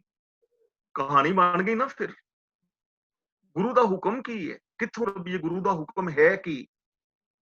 ਹੁਣ ਗੁਰੂ ਦਾ ਹੁਕਮ ਦੇਖੋ, ਮੈਂ ਤੇ ਆਪਣੀ ਮਤ ਮੁਤਾਬਕ ਤੁਹਾਨੂੰ ਦੱਸ ਦਿਆਂਗਾ, ਕੋਈ ਆਪਣੀ ਮੁਤਾਬਕ ਦੱਸ ਦੇਵੇਗਾ, ਪ੍ਰੋਬਲਮ ਤੇ ਫਿਰ ਕ੍ਰੀਏਟ ਹੋ ਗਈ। ਇਸ ਲਈ ਗੁਰੂ ਜੀ ਕਹਿੰਦੇ ਨੇ, ਹੁਕਮ ਮੰਨਿਓ ਗੁਰੂ ਕੇਰਾ, ਗਾਵਹੁ ਸੱਚੀ ਬਾਣੀ। ਗੁਰੂ ਦਾ ਹੁਕਮ ਗੁਰੂ ਦੀ ਬਾਣੀ ਵਿੱਚ ਮੌਜੂਦ ਹੈ। ਗੁਰੂ ਦੀ ਪਾਵਨ ਬਾਣੀ ਨੂੰ ਗਾਓ, ਰੱਬ ਦੀ ਸਿਫਤ ਸਲਾਹ ਕਰੋ। ਗੁਰੂ ਦੀ ਪਾਵਨ ਬਾਣੀ ਨੂੰ ਗਾਓ ਦਾ ਮਤਲਬ ਗੁਰੂ ਦੀ ਪਾਵਨ ਬਾਣੀ ਨੂੰ ਆਪ ਪੜੋ, ਗੁਰਬਾਣੀ ਦੀ ਵਿਚਾਰ ਆਪ ਕਰੋ ਤੇ ਗੁਰਬਾਣੀ ਮੁਤਾਬਕ ਜ਼ਿੰਦਗੀ ਜੀਵੋ। ਹੁਕਮ ਮੰਨਿਓ ਗੁਰੂ ਕੇਰਾ। ਇਸ ਕਹਾਣੀ ਦਾ ਉੱਤਰ ਕੀ ਹੈ? ਗਾਵੋ ਸੱਚੀ ਬਾਣੀ। ਗੁਰੂ ਦਾ ਹੁਕਮ ਗੁਰੂ ਦੀ ਬਾਣੀ ਵਿੱਚ ਹੈ। ਕਿਸੇ ਬਾਬੇ ਕੋਲ ਗੁਰੂ ਦਾ ਹੁਕਮ ਨਹੀਂ ਹੈ। ਗੁਰੂ ਦਾ ਹੁਕਮ ਸਾਡੇ ਸਾਰਿਆਂ ਵਾਸਤੇ ਇੱਕ ਹੈ। ਇਹ ਨਹੀਂ ਕਿ ਗੁਰੂ ਕਿਸੇ ਨੂੰ ਕੁਝ ਕਹੇ ਤੇ ਕਿਸੇ ਨੂੰ ਕੁਝ। ਗੁਰੂ ਦੀ ਪਾਵਨ ਬਾਣੀ ਦਾ ਸਿਧਾਂਤ ਇੱਕ ਹੈ। ਇਸ ਲਈ ਗੁਰੂ ਜੀ ਕਹਿੰਦੇ ਨੇ, ਗੁਰੂ ਦੇ ਪਿਆਰਿਓ, ਗੁਰੂ ਦੀ ਪਾਵਨ ਬਾਣੀ ਗਾਓ। ਕਹਿ ਨਾਨਕ ਸੁਣੋ ਸੰਤੋ। ਧੰਨ ਗੁਰੂ ਅਮਰਦਾਸ ਜੀ ਮਹਾਰਾਜ ਕਹਿੰਦੇ ਨੇ ਕਿ ਹੇ ਪਿਆਰਿਓ, ਸਰਵਣ ਕਰੋ, ਇਹਨਾਂ ਗੱਲਾਂ ਨੂੰ ਧਿਆਨ ਦੇ ਨਾਲ ਸੁਣੋ, ਇਹਨਾਂ ਗੱਲਾਂ ਨੂੰ ਧਿਆਨ ਦੇ ਨਾਲ ਸਮਝੋ। ਕਥਿਓ ਅਕਥ ਕਹਾਣੀ। ਕਥਿਓ ਦਾ ਮਤਲਬ ਕਹੋ, ਅਕਥ ਪ੍ਰਭੂ ਦੀਆਂ ਕਹਾਣੀਆਂ ਕਰਿਆ ਕਰੋ। ਕਥਿਓ ਦਾ ਮਤਲਬ ਕਥੋ, ਕਹੋ। ਕਹਾਣੀ ਦਾ ਮਤਲਬ ਕਹਾਣੀ, ਜਿਹੜੀਆਂ ਅਸੀਂ ਕਹਾਣੀਆਂ ਪਾ ਰਹੇ ਸੀ। ਬੜਾ ਵਧੀਆ ਲੱਗਾ ਹੈ ਨਾ, ਬਹੁਤ ਚੰਗਾ ਸੀ। ਤੇ ਨਾਲ ਨਾਲ ਰੱਬ ਦੀਆਂ ਕਹਾਣੀਆਂ ਪਾਓ, ਨਾਲ ਨਾਲ ਰੱਬ ਬਾਰੇ ਸੋਚੋ ਕਿ ਰੱਬ ਕਿਵੇਂ ਮਿਲੇਗਾ, ਰੱਬ ਕੀ ਹੈ, ਰੱਬ ਕਿੱਥੇ ਹੈ, ਰੱਬ ਕੀ ਕਰਦਾ ਹੈ, ਰੱਬ ਦਾ ਸਰੂਪ ਕੀ ਹੈ, ਰੱਬ ਦੇ ਗੁਣ ਕੀ ਨੇ, ਗੁਰੂ ਦਾ ਹੁਕਮ ਕੀ ਹੈ, ਗੁਰੂ ਦੀ ਪਾਵਨ ਬਾਣੀ ਕੀ ਹੈ। ਬਾਣੀ ਬਾਰੇ ਸੋਚੋ। ਬਾਣੀ ਪੜਨ ਦੇ ਨਾਲ ਸਾਨੂੰ ਲਾਭ ਕੀ ਹੋਏਗਾ? ਜੇ ਬਾਣੀ ਨਾਲੋਂ ਟੁੱਟ ਜਾਵਾਂਗੇ ਤੇ ਕੀ ਹੋਏਗਾ? ਹੁਣ ਜੇ ਅਸੀਂ ਬਾਣੀ ਨਾਲੋਂ ਟੁੱਟਾਂਗੇ ਨਾ, ਤਾਂ ਫਿਰ ਕੀ ਹੋਏਗਾ? ਜਦੋਂ ਅਸੀਂ ਇਹ ਚੀਜ਼ ਦਾ ਸਵਾਲ ਦਾ ਉੱਤਰ ਬਾਣੀ ਚੋਂ ਲੱਭਾਂਗੇ ਨਾ, ਗੁਰੂ ਜੀ ਕਹਿਣਗੇ ਵੀ ਸਿੱਖਾ, ਜੇ ਸੱਚ ਨਾਲੋਂ ਟੁੱਟ ਗਿਆ, ਤੇਰੀ ਜ਼ਿੰਦਗੀ ਫੰਡਰ ਗਾਂ ਵਰਗੀ ਹੋ ਜਾਏਗੀ। ਧੇਨ ਦੁੱਧ ਤੇ ਬਾਹਰ ਹੀ ਕਿਤੇ ਨਾ ਆਵੇ ਕਾਮ। ਜਿਹੜੀ ਗਊ ਦੁੱਧ ਨਹੀਂ ਦਿੰਦੀ, ਉਹ ਕਿਸੇ ਕੰਮ ਦੀ ਨਹੀਂ। ਜਿਹੜਾ ਬੰਦਾ ਸੱਚ ਨਾਲੋਂ ਟੁੱਟ ਜਾਏ, ਫੰਡਰ ਗਊ ਵਰਗਾ ਹੈ, ਕਿਸੇ ਕੰਮ ਦਾ ਨਹੀਂ। ਜਲ ਬਿਨ ਸ਼ਾਖ ਕੁਮਲਾਵਤੀ ਉਪਜੈ ਨਾਹੀ ਦਾਮ। ਜਿਵੇਂ ਪਾਣੀ ਤੋਂ ਬਿਨਾਂ ਫਸਲ ਮੁਰਝਾ ਜਾਂਦੀ ਹੈ, ਜੇ ਗੁਰੂ ਦੀ ਬਾਣੀ ਨਾਲੋਂ ਟੁੱਟ ਗਿਆ, ਸੱਚ ਨਾਲੋਂ ਟੁੱਟ ਗਿਆ, ਤੇਰਾ ਜੀਵਨ ਮੁਰਝਾ ਜਾਏਗਾ। ਤੇਰੇ ਜੀਵਨ ਵਿੱਚ ਖੇੜਾ ਨਹੀਂ ਰਹਿਣਾ, ਚੜ੍ਹਦੀ ਕਲਾ ਨਹੀਂ ਰਹਿਣੀ, ਡਿਪਰੈਸ਼ਨ ਦਾ ਸ਼ਿਕਾਰ ਹੋ ਜਾਏਗਾ, ਚਿੰਤਾਵਾਂ ਦੇ ਵਿੱਚ ਗਰਸਿਆ ਜਾਏਗਾ। ਗੁਰੂ ਜੀ ਕਹਿੰਦੇ ਨੇ, ਜੇ ਸੱਚ ਨਾਲੋਂ ਟੁੱਟ ਗਿਆ ਨਾ, ਜੇ ਘਰ ਹਰ ਕੰਤ ਨਾ ਪ੍ਰਗਟਈ ਭੱਠ ਨਗਰ ਸੇ ਗ੍ਰਾਮ। ਉਹ ਹਿਰਦਾ, ਉਹ ਸਰੀਰ, ਉਹ ਸਮਾਜ, ਉਹ ਪਰਿਵਾਰ ਭੱਠ ਬਣ ਜਾਏਗਾ ਜਿੱਥੇ ਸੱਚ ਨਹੀਂ ਹੋਏਗਾ। ਤੇਰੀਆਂ ਖੁਸ਼ੀਆਂ ਸੜ ਜਾਣਗੀਆਂ, ਤੇਰੇ ਰਿਸ਼ਤੇ ਨਾਤੇ ਟੁੱਟ ਭੱਜ ਜਾਣਗੇ, ਤੇਰੀ ਜ਼ਿੰਦਗੀ ਵਿੱਚ ਵਿਕਾਰਾਂ ਦੀ ਅੱਗ ਬਲ ਜਾਏਗੀ ਜੇ ਸੱਚ ਨਾਲੋਂ ਟੁੱਟ ਗਿਆ। ਪ੍ਰਭ ਸੁਆਮੀ ਕੰਤ ਵਿਹੂਣੀਆਂ ਮੀਤ ਸੱਜਣ ਸਭ ਜਾਮ। ਸੱਚ ਨਾਲੋਂ ਟੁੱਟ ਗਿਆ, ਤੇਰੇ ਮਿੱਤਰ ਜੰਮ ਬਣ ਜਾਣਗੇ। ਕਾਮ, ਕ੍ਰੋਧ, ਲੋਭ ਤੈਨੂੰ ਆਣ ਕੇ ਘੇਰ ਲੈਣਗੇ। ਬਾਣੀ ਨਾਲੋਂ ਟੁੱਟਣ ਦਾ ਕਿੰਨਾ ਨੁਕਸਾਨ ਹੋ ਜਾਏਗਾ। ਤੇ ਜੇ ਗੁਰੂ ਪਾਤਸ਼ਾਹ ਜੀ ਦੀ ਪਾਵਨ ਬਾਣੀ ਨੂੰ ਪੜਾਂਗੇ, ਫਿਰ ਕੀ ਹੋਏਗਾ? ਦੁੱਖ, ਰੋਗ, ਸੰਤਾਪ ਉਤਰੇ ਸੁਣੀ ਸੱਚੀ ਬਾਣੀ। ਦੁੱਖ ਉਤਰ ਜਾਣਗੇ, ਸੰਤਾਪ ਉਤਰ ਜਾਣਗੇ, ਚਿੰਤਾਵਾਂ ਉਤਰ ਜਾਣਗੀਆਂ। ਗੁਰੂ ਦੀ ਪਾਵਨ ਬਾਣੀ ਪੜ ਕੇ ਬਾਣੀ ਵਰਗਾ ਹੋ ਜਾਏਗਾ। ਇਸੇ ਲਈ ਤਾਂ ਗੁਰੂ ਜੀ ਕਹਿੰਦੇ ਨੇ ਕਿ ਤੁਸੀਂ ਗੁਰੂ ਦੇ ਚਾਲ ਤੇ ਚੱਲੋ, ਗੁਰਸਿੱਖ ਮੀਤ ਚਲੋ ਗੁਰ ਚਾਲੀ। ਤਾਂ ਗੁਰੂ ਜੀ ਕਹਿੰਦੇ ਨੇ, ਕਹਿ ਨਾਨਕ ਸੁਣੋ ਸੰਤੋ, ਕਥਿਓ ਅਕਥ ਕਹਾਣੀ। ਸੰਤੋ ਦਾ ਮਤਲਬ ਰੱਬ ਦੇ ਪਿਆਰਿਓ, ਰੱਬ ਦੀਆਂ ਕਹਾਣੀਆਂ ਪਾਓ, ਰੱਬ ਦੀ ਸਿਫਤ ਸਲਾਹ ਕਰੋ, ਰੱਬ ਦੇ ਗੀਤ ਗਾਓ। ਤੇ ਜਦੋਂ ਐਵੇਂ ਕਰੋਗੇ, ਫਿਰ ਤੁਹਾਡੀ ਜ਼ਿੰਦਗੀ ਦੇ ਅੰਦਰ ਖੁਸ਼ੀ ਆ ਜਾਏਗੀ ਕਿ ਅਸੀਂ ਪ੍ਰਭੂ ਨੂੰ ਕਿਵੇਂ ਪਾਈਏ। ਤੇ ਜਿਹਨੇ ਪ੍ਰਭੂ ਨੂੰ ਪਾ ਲਿਆ, ਉਹਦੀ ਜ਼ਿੰਦਗੀ ਵਿੱਚ ਬਾਕੀ ਕੋਈ ਇਹ ਚੀਜ਼ ਬਚੇਗੀ ਨਹੀਂ ਕਿ ਜਿਹੜੀ ਨਾ ਮਿਲੇ। ਜਿਹੜੀ ਬੂੰਦ ਸਾਗਰ ਵਿੱਚ ਮਿਲ ਕੇ ਸਾਗਰ ਦਾ ਰੂਪ ਹੋ ਜਾਏ, ਉਹਦੇ ਕੋਲ ਪਿੱਛੇ ਪਾਉਣ ਲਈ ਕੀ ਬਚ ਗਿਆ। ਨਾਨਕ ਭਗਤਾਂ ਸਦਾ ਵਿਗਾਸ।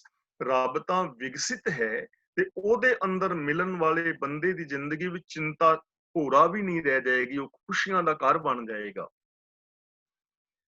ਹੁਣ ਅਗਲਾ ਬਚਨ ਦੇਖੋ, ਨਾਲ ਇਹ ਕਹਾਣੀ ਦੱਸ ਕੇ ਨਾ, ਪਾ ਕੇ ਕਹਾਣੀ ਕਿ ਰੱਬ ਨੂੰ ਕਿਵੇਂ ਪਾਇਆ ਜਾਂਦਾ ਹੈ। ਹੁਣ ਅਗਲਾ ਬਚਨ ਕਰ ਰਹੇ ਨੇ, ਇਹ ਮਨ ਚੰਚਲਾ ਚਤੁਰਾਈ ਕਿਨੇ ਨਾ ਪਾਇਆ। ਚਤੁਰਾਈ, ਇਹਨੂੰ ਚਤੁਰਾਈ ਨਹੀਂ ਪੜਨਾ, ਬਿੰਦੀ ਲਗਾ ਕੇ ਚਤੁਰਾਈ। ਚਤੁਰਾਈ ਦਾ ਮਤਲਬ ਚਤੁਰਾਈਆਂ ਨਾਲ, ਚਲਾਕੀਆਂ ਨਾਲ। ਇਹ ਚੰਚਲ ਮਨ ਚਲਾਕੀਆਂ ਦੇ ਨਾਲ ਕਦੇ ਵੀ ਕਿਸੇ ਨੇ ਆਤਮਕ ਆਨੰਦ ਹਾਸਲ ਨਹੀਂ ਕੀਤਾ। ਚਲਾਕੀਆਂ ਨਾਲ, ਚਲਾਕੀਆਂ ਨਾਲ ਥੋੜੀ ਪਾਇਆ ਜਾਣਾ। ਚਲਾਕੀ ਦੇ ਨਾਲ ਮੈਂ ਤੁਹਾਡੇ ਕੋਲੋਂ 4 ਪੈਸੇ ਠੱਗ ਸਕਦਾ ਹਾਂ, ਤੁਸੀਂ ਮੈਨੂੰ ਠੱਗੀ ਲਾ ਸਕਦੇ ਹੋ, ਠਿੱਬੀ ਲਾ ਸਕਦੇ ਹੋ, ਪਰ ਚਲਾਕੀਆਂ ਰੱਬ ਅੱਗੇ ਥੋੜਾ ਚੱਲਦੀਆਂ ਨੇ। ਰਾਜਨੀਤੀ ਵਿੱਚ ਚਲਾਕੀ ਚੱਲ ਸਕਦੀ ਹੈ। ਕਹਿੰਦੇ ਨੇ ਕਿਸੇ ਵਿਦਵਾਨ ਦੇ ਕੋਲ ਬੱਚੇ ਪੜ੍ਹਦੇ ਸਨ ਤੇ ਪਹਿਲਾਂ ਆਸ਼ਰਮ ਹੁੰਦੇ ਸਨ ਜੰਗਲਾਂ ਵਿੱਚ, ਬੱਚੇ ਪੜ੍ਹਦੇ ਸਨ ਤੇ 4-5 ਸਾਲ ਉਹਨਾਂ ਨੂੰ ਪੜ੍ਹਦਿਆਂ ਹੋ ਗਏ, ਉਹਨਾਂ ਦੀ ਸਿੱਖਿਆ ਖਤਮ ਹੋ ਗਈ, ਉਹਨਾਂ ਦੇ ਪੇਪਰ ਲੈ ਲਏ ਗਏ। ਰਾਜਨੀਤੀ ਦਾ ਪੇਪਰ, ਗਣਿਤ ਦਾ, ਦੂਜੇ ਤੀਜੇ ਸਾਰੇ ਪੇਪਰ ਉਹਨਾਂ ਦੇ ਲੈ ਕੇ ਉਹਨਾਂ ਨੂੰ ਪਾਸ ਕਰ ਦਿੱਤਾ ਗਿਆ। ਤੇ ਬੱਚਿਆਂ ਨੂੰ ਕਿਹਾ ਕਿ ਅੱਜ ਸ਼ਾਮ ਨੂੰ ਤੁਸੀਂ ਆਪਣੇ ਆਪਣੇ ਘਰ ਜਾ ਸਕਦੇ ਹੋ। ਬੱਚਿਆਂ ਨੇ ਦੁਪਹਿਰ ਤੋਂ ਹੀ ਤਿਆਰੀ ਸ਼ੁਰੂ ਕਰ ਦਿੱਤੀ ਸੀ। ਉਧਰੋਂ ਸ਼ਾਮ ਪੈ ਗਈ ਤੇ ਸ਼ਾਮ ਨੂੰ ਉਹਨਾਂ ਨੂੰ ਕਿਹਾ ਕਿ ਸਾਰੇ ਚਲੇ ਜਾਓ। ਹੁਣ ਨਗਰ ਵੱਲ ਜਾਣ ਵਾਸਤੇ ਰਾਸਤੇ 'ਚ ਇੱਕ ਜੰਗਲ ਸੀ, ਜੰਗਲ ਚੋਂ ਲੰਘਣਾ ਸੀ ਤੇ ਬੱਚੇ ਜਲਦੀ ਜਲਦੀ ਜਾ ਰਹੇ ਸਨ ਕਿ ਜੇ ਹਨੇਰਾ ਹੋ ਗਿਆ ਤੇ ਜੰਗਲ ਦੇ ਵਿੱਚ ਕੋਈ ਜੰਗਲੀ ਜਾਨਵਰ ਜਾਂ ਲੁਟੇਰਾ ਮਿਲ ਸਕਦਾ, ਇਸ ਕਰਕੇ ਹਨੇਰਾ ਪੈਣ ਤੋਂ ਪਹਿਲੋਂ ਜੰਗਲ ਚੋਂ ਲੰਘ ਜਾਈ। ਬੱਚੇ ਤੁਰੇ ਜਾ ਰਹੇ ਸਨ ਤੇ ਨਾਲ ਸੋਚ ਰਹੇ ਸਨ ਕਿ ਯਾਰ ਮਾਸਟਰ ਜੀ ਨੇ ਸਾਡਾ ਇਤਿਹਾਸ ਦਾ ਪੇਪਰ ਲੈ ਲਿਆ, ਮੈਥ ਦਾ ਪੇਪਰ ਲੈ ਲਿਆ, ਰਾਜਨੀਤੀ ਦਾ ਪੇਪਰ ਲੈ ਲਿਆ, ਸਮਾਜ ਦਾ ਸ਼ਾਸਤਰ ਦਾ ਪੇਪਰ ਲੈ ਲਿਆ, ਧਰਮ ਦਾ ਪੇਪਰ ਤੇ ਲਿਆ ਹੀ ਨਹੀਂ। ਪੜ੍ਹਾਉਂਦਾ ਤੇ ਸਾਰਾ ਸਾਲ ਰਿਹਾ ਹੈ। ਧਰਮ ਦਾ ਪੇਪਰ ਨਹੀਂ, ਘਰਦਿਆਂ ਨੂੰ ਜਾ ਕੇ ਕੀ ਦੱਸਾਂਗੇ ਵੀ ਧਰਮ ਦੇ ਪੇਪਰ ਸਾਡੇ ਨੰਬਰ ਕਿੰਨੇ ਆਏ ਨੇ। ਖੈਰ ਉਹਨਾਂ ਨੇ ਕਿਹਾ ਨਹੀਂ ਲਿਆ ਤੇ ਨਾ ਸੀ। ਤੁਰੇ ਜਾ ਰਹੇ ਸਨ, ਅੱਗੇ ਜਾ ਕੇ ਦੇਖਿਆ ਰਾਸਤੇ ਦੇ ਵਿੱਚ ਕੰਡੇ ਖਿਲ ਰਹੇ ਸਨ ਬਹੁਤ ਸਾਰੇ, ਪੂਰੇ ਰਾਸਤੇ ਦੇ ਵਿੱਚ ਕੰਡੇ ਹੀ ਕੰਡੇ ਸਨ। ਬੱਚਿਆਂ ਨੇ ਵੇਖਿਆ ਵੀ ਇੱਥੋਂ ਲੰਘਣਾ ਤੇ ਬੜਾ ਔਖਾ ਹੈ ਤੇ ਇੱਕ ਬੱਚਾ ਕਹਿਣ ਲੱਗਾ ਅਸੀਂ ਇੰਜ ਕਰੀਏ ਵੀ ਰਾਸਤਾ ਸਾਫ਼ ਕਰ ਦਈਏ, ਆਪਾਂ ਲੱਗਦੇ ਆ ਕੰਡੇ ਪਾਸੇ ਕਰਨੇ ਆ ਤੇ ਰਾਹ ਸਾਫ਼ ਹੋ ਜਾਏਗਾ। ਉਹ ਪਾਸੇ ਕਰਨ ਲੱਗ ਗਿਆ। ਦੂਜੇ ਬੱਚੇ ਕਹਿਣ ਲੱਗੇ ਪਾਗਲ ਹੈ, ਇਹ ਤੇ ਸਾਫ਼ ਕਰਦਿਆਂ ਕਿਲੋਮੀਟਰ 1.5 ਕਿਲੋਮੀਟਰ ਤੱਕ ਕੰਡੇ ਖਿਲ ਰਹੇ ਨੇ, ਸਾਰੀ ਰਾਤ ਲੱਗ ਜਾਣੀ ਹੈ। ਰਾਤ ਨੂੰ ਇੱਥੇ ਕੋਈ ਸ਼ੇਰ ਬਘੇਲਾ ਆਣ ਕੇ ਪਾੜ ਦੇਗਾ, ਕੋਈ ਡਾਕੂ ਲਟੇਰਾ ਆ ਜਾਏਗਾ, ਅਸੀਂ ਮਰਨਾ ਹੈ। ਅਸੀਂ ਸਾਈਡ ਚੋਂ ਹੋ ਕੇ ਲੰਘ ਜਾਂਦੇ ਆ।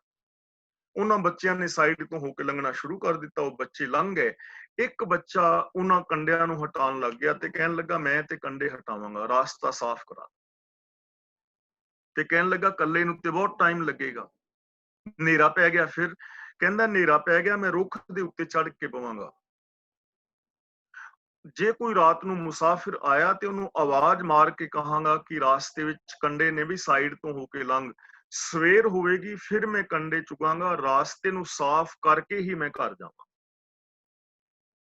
ਉਹ ਬੱਚੇ ਜਦੋਂ ਲੰਘਣ ਲੱਗੇ ਨਾ ਤੇ ਉਹ ਬੱਚਾ ਕੰਡੇ ਚੁਗਣ ਲੱਗ ਗਿਆ। ਉੱਥੋਂ ਮਾਸਟਰ ਸੀ ਲੁਕਿਆ, ਉਹਨੇ ਆਵਾਜ਼ ਮਾਰ ਲਈ, ਕਹਿੰਦਾ ਸਾਰੇ ਬੱਚੇ ਵਾਪਸ ਆ ਜਾਓ। ਕਹਿੰਦਾ ਇਹ ਤੁਹਾਡਾ ਧਰਮ ਦਾ ਪੇਪਰ ਸੀ, ਤੁਸੀਂ ਕਹਿ ਰਹੇ ਸੋ ਨਾ ਕਿ ਧਰਮ ਦਾ ਪੇਪਰ ਨਹੀਂ ਲਿਆ, ਇਹ ਕੰਡੇ ਮੈਂ ਹੀ ਖਿਲਾਰੇ ਸਨ।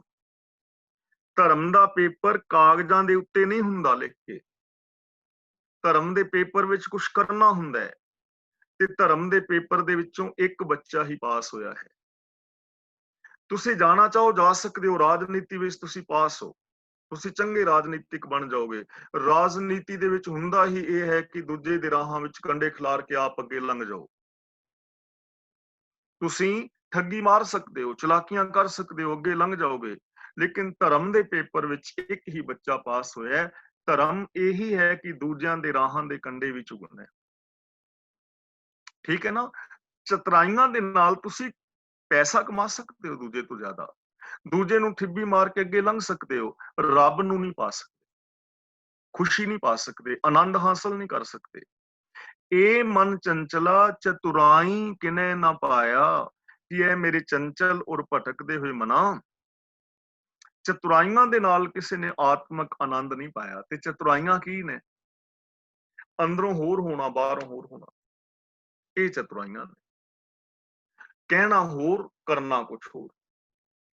ਇਸ ਸੰਸਾਰ ਦੇ ਵੱਲ ਅਸੀਂ ਝਾਤ ਮਾਰੀਏ ਤਾਂ ਧਰਮ ਦੀਆਂ ਕਿੰਨੀਆਂ ਗੱਲਾਂ ਹੋ ਰਹੀਆਂ ਨੇ। ਗੁਰਦੁਆਰੇ ਸਾਹਿਬਾਨ ਨੇ, ਮੰਦਿਰ ਨੇ, ਮਸੀਤਾਂ ਨੇ, ਸਤਸੰਗ ਭਵਨ ਨੇ, ਗਿਰਜੇ ਨੇ, ਟੀਵੀ ਚੈਨਲ ਚੱਲ ਰਹੇ ਨੇ, WhatsApp ਤੇ ਮੈਸੇਜ ਨਿਰੇ ਆ ਰਹੇ ਨੇ, Facebook ਤੇ ਧਰਮ ਦਾ ਪ੍ਰਚਾਰ ਹੋ ਰਿਹਾ ਹੈ, YouTube ਦੇ ਉੱਤੇ ਭਰੇ ਪਏ ਨੇ ਮਤਲਬ ਵੀਡੀਓਜ਼, ਕਿੰਨਾ ਧਰਮ ਦਾ ਪ੍ਰਚਾਰ ਹੋ ਰਿਹਾ ਹੈ। ਪਰ ਜ਼ਿੰਦਗੀ ਦੇ ਵਿੱਚ ਕਿਤੇ ਧਰਮ ਦਿਸਦਾ ਹੈ?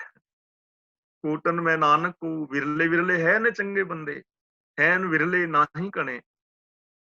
ਤਾਂ ਗੱਲਾਂ ਦੇ ਨਾਲ ਥੋੜਾ ਮਿਲਦਾ, ਚਤੁਰਾਈਆਂ ਦੇ ਨਾਲ ਥੋੜੀ ਮਿਲਦਾ ਹੈ। ਅੰਦਰੋਂ ਹੋਰ ਔਰ ਬਾਹਰੋਂ ਹੋਰ ਹੋਣ ਦੇ ਨਾਲ ਆਤਮਿਕ ਜੀਵਨ ਨਹੀਂ ਮਿਲਦਾ। ਇਹ ਮਨ ਚੰਚਲਾ ਚਤੁਰਾਈ ਕਿਨੇ ਨਾ ਪਾਇਆ। ਹੁਣ ਦੁਬਾਰਾ ਫਿਰ ਕਹਿ ਰਹੇ ਨੇ, ਚਤੁਰਾਈ ਨਾ ਪਾਇਆ ਕਿਨੇ, ਇੱਥੇ ਵਿਸ਼ਰਾਮ ਲਗਾਣਾ ਹੈ। ਤੂੰ ਸੁਣ ਮਨ ਮੇਰਿਆ, ਦੁਬਾਰਾ ਫਿਰ ਕਹਿ ਰਹੇ ਨੇ ਕਿ ਮੇਰੇ ਮਨਾ ਸੁਣ, ਚਤੁਰਾਈਆਂ ਦੇ ਨਾਲ ਕਿਸੇ ਨਹੀਂ ਪਾਇਆ।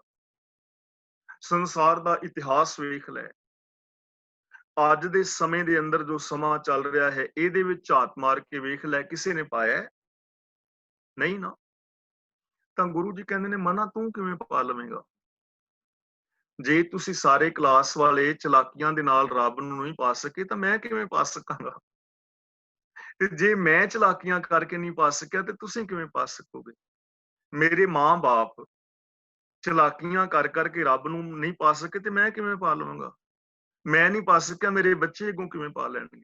ਕੋਈ ਵੀ ਨਹੀਂ ਪਾ ਸਕਦਾ, ਚਲਾਕੀਆਂ ਦੇ ਨਾਲ ਨਹੀਂ। ਇਸ ਲਈ ਭੋਲੇ ਭਾਏ ਮਿਲੇ ਰਘੁਰਾਇਆ। ਭੋਲਾ ਭਾ, ਸੱਚ। ਭੋਲੇ ਭਾ ਦਾ ਮਤਲਬ ਪਾਗਲਪਣਾ ਨਹੀਂ ਹੈ, ਅਗਿਆਨਤਾ ਨਹੀਂ ਹੈ। ਪੂਰੇ ਗਿਆਨ ਦੇ ਚਾਨਣੇ ਦੇ ਅੰਦਰ ਅੰਦਰੋਂ ਬਾਹਰੋਂ ਸੱਚ ਹੋਣ ਦਾ ਮਤਲਬ ਭੋਲਾ ਭਾ ਹੈ। ਤੂੰ ਸੁਣ ਮਨ ਮੇਰਿਆ, ਅਗਲਾ ਬਚਨ ਕਰਦੇ ਨੇ, ਇਹ ਮਾਇਆ ਮੋਹਣੀ ਜਿਨ ਏਤ ਭਰਮ ਭੁਲਾਇਆ। ਏਤ ਭਰਮ ਦਾ ਮਤਲਬ ਇਸ ਭੁਲੇਖੇ ਦੇ ਵਿੱਚ, ਇਹ ਮਾਇਆ ਜਿਹੜੀ ਹੈ ਬੜੀ ਮੋਹਣੀ ਹੈ, ਮਨ ਨੂੰ ਮੋਹ ਲੈਣ ਵਾਲੀ ਹੈ। ਮਾਇਆ, ਮਾਇਆ ਮਨ ਨੂੰ ਮੋਹ ਲੈਣ ਵਾਲੀ।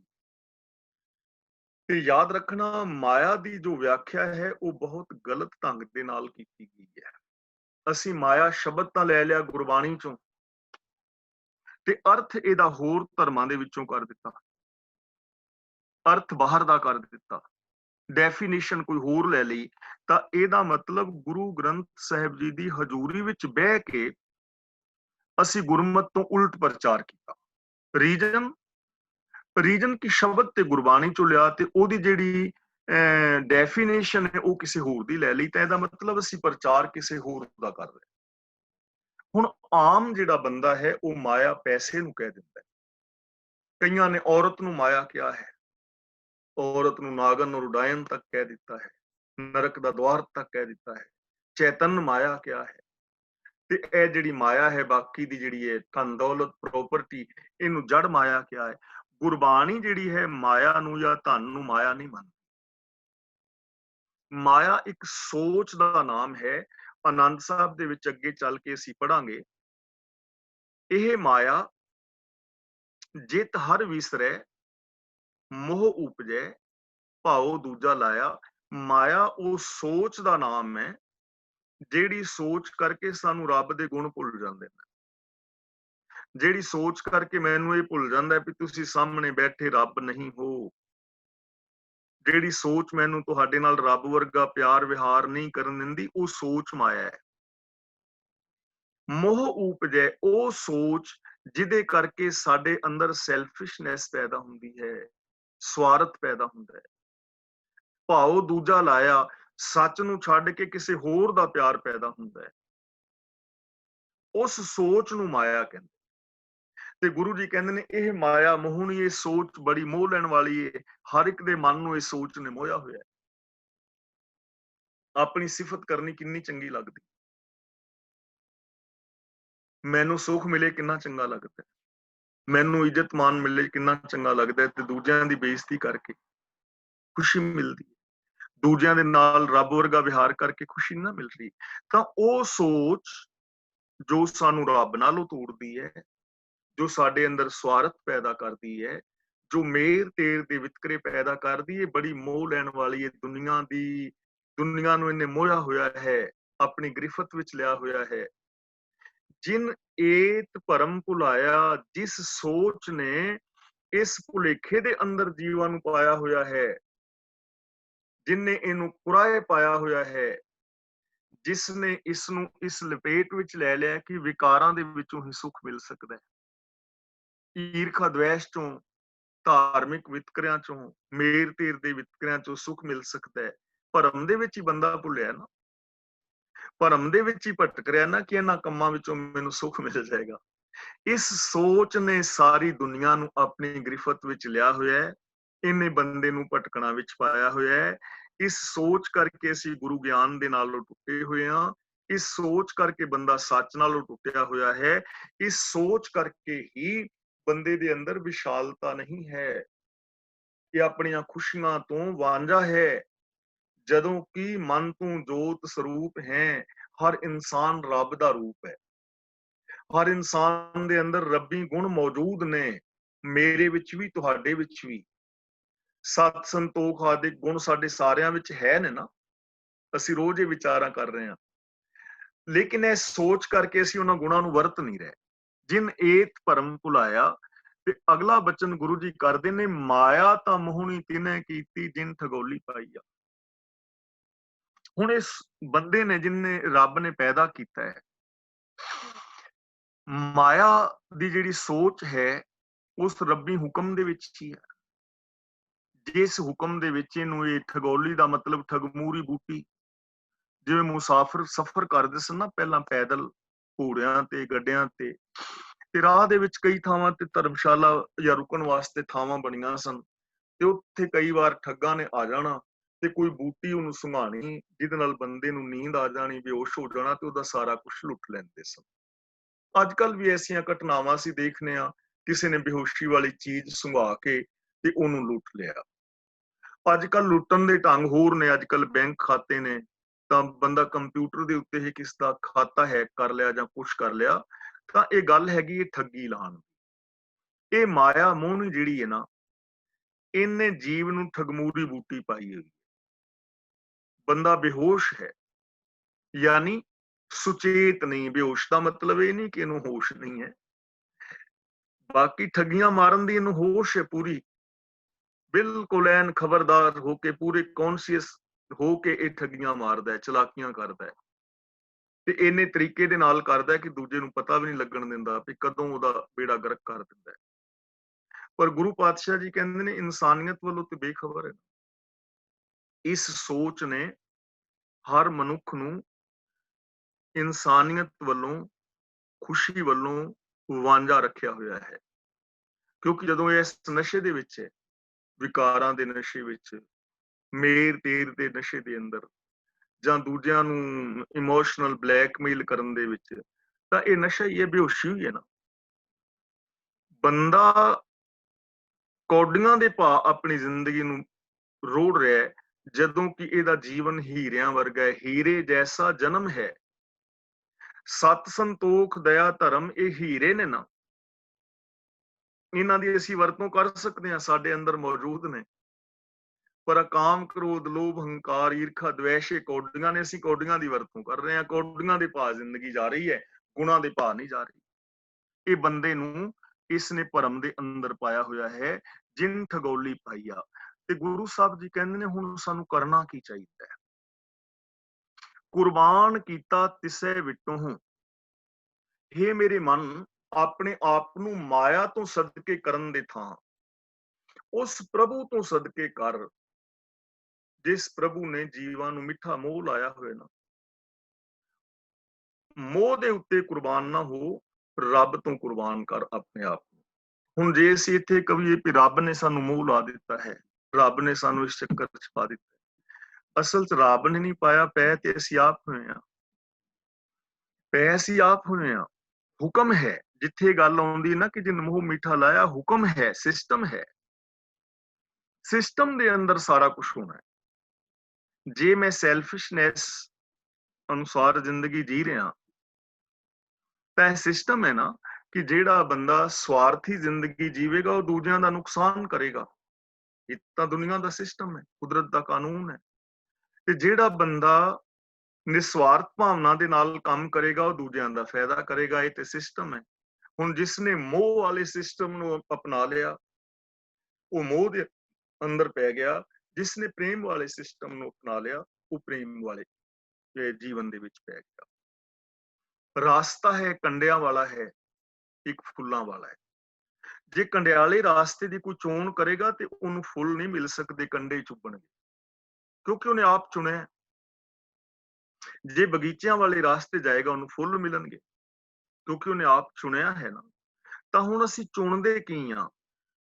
ਜਿਹਦੇ ਹੁਕਮ ਦੇ ਅੰਦਰ ਮੋਹ ਪੈਦਾ ਹੋ ਰਿਹਾ ਹੈ, ਅਸੀਂ ਉਸ ਮੋਹ ਦੀ ਚੋਣ ਕਰਨੇ ਆ ਕਿ ਹੁਕਮ ਰਜ਼ਾ ਦੇ ਮਾਲਕ ਦੀ ਚੋਣ ਕਰ।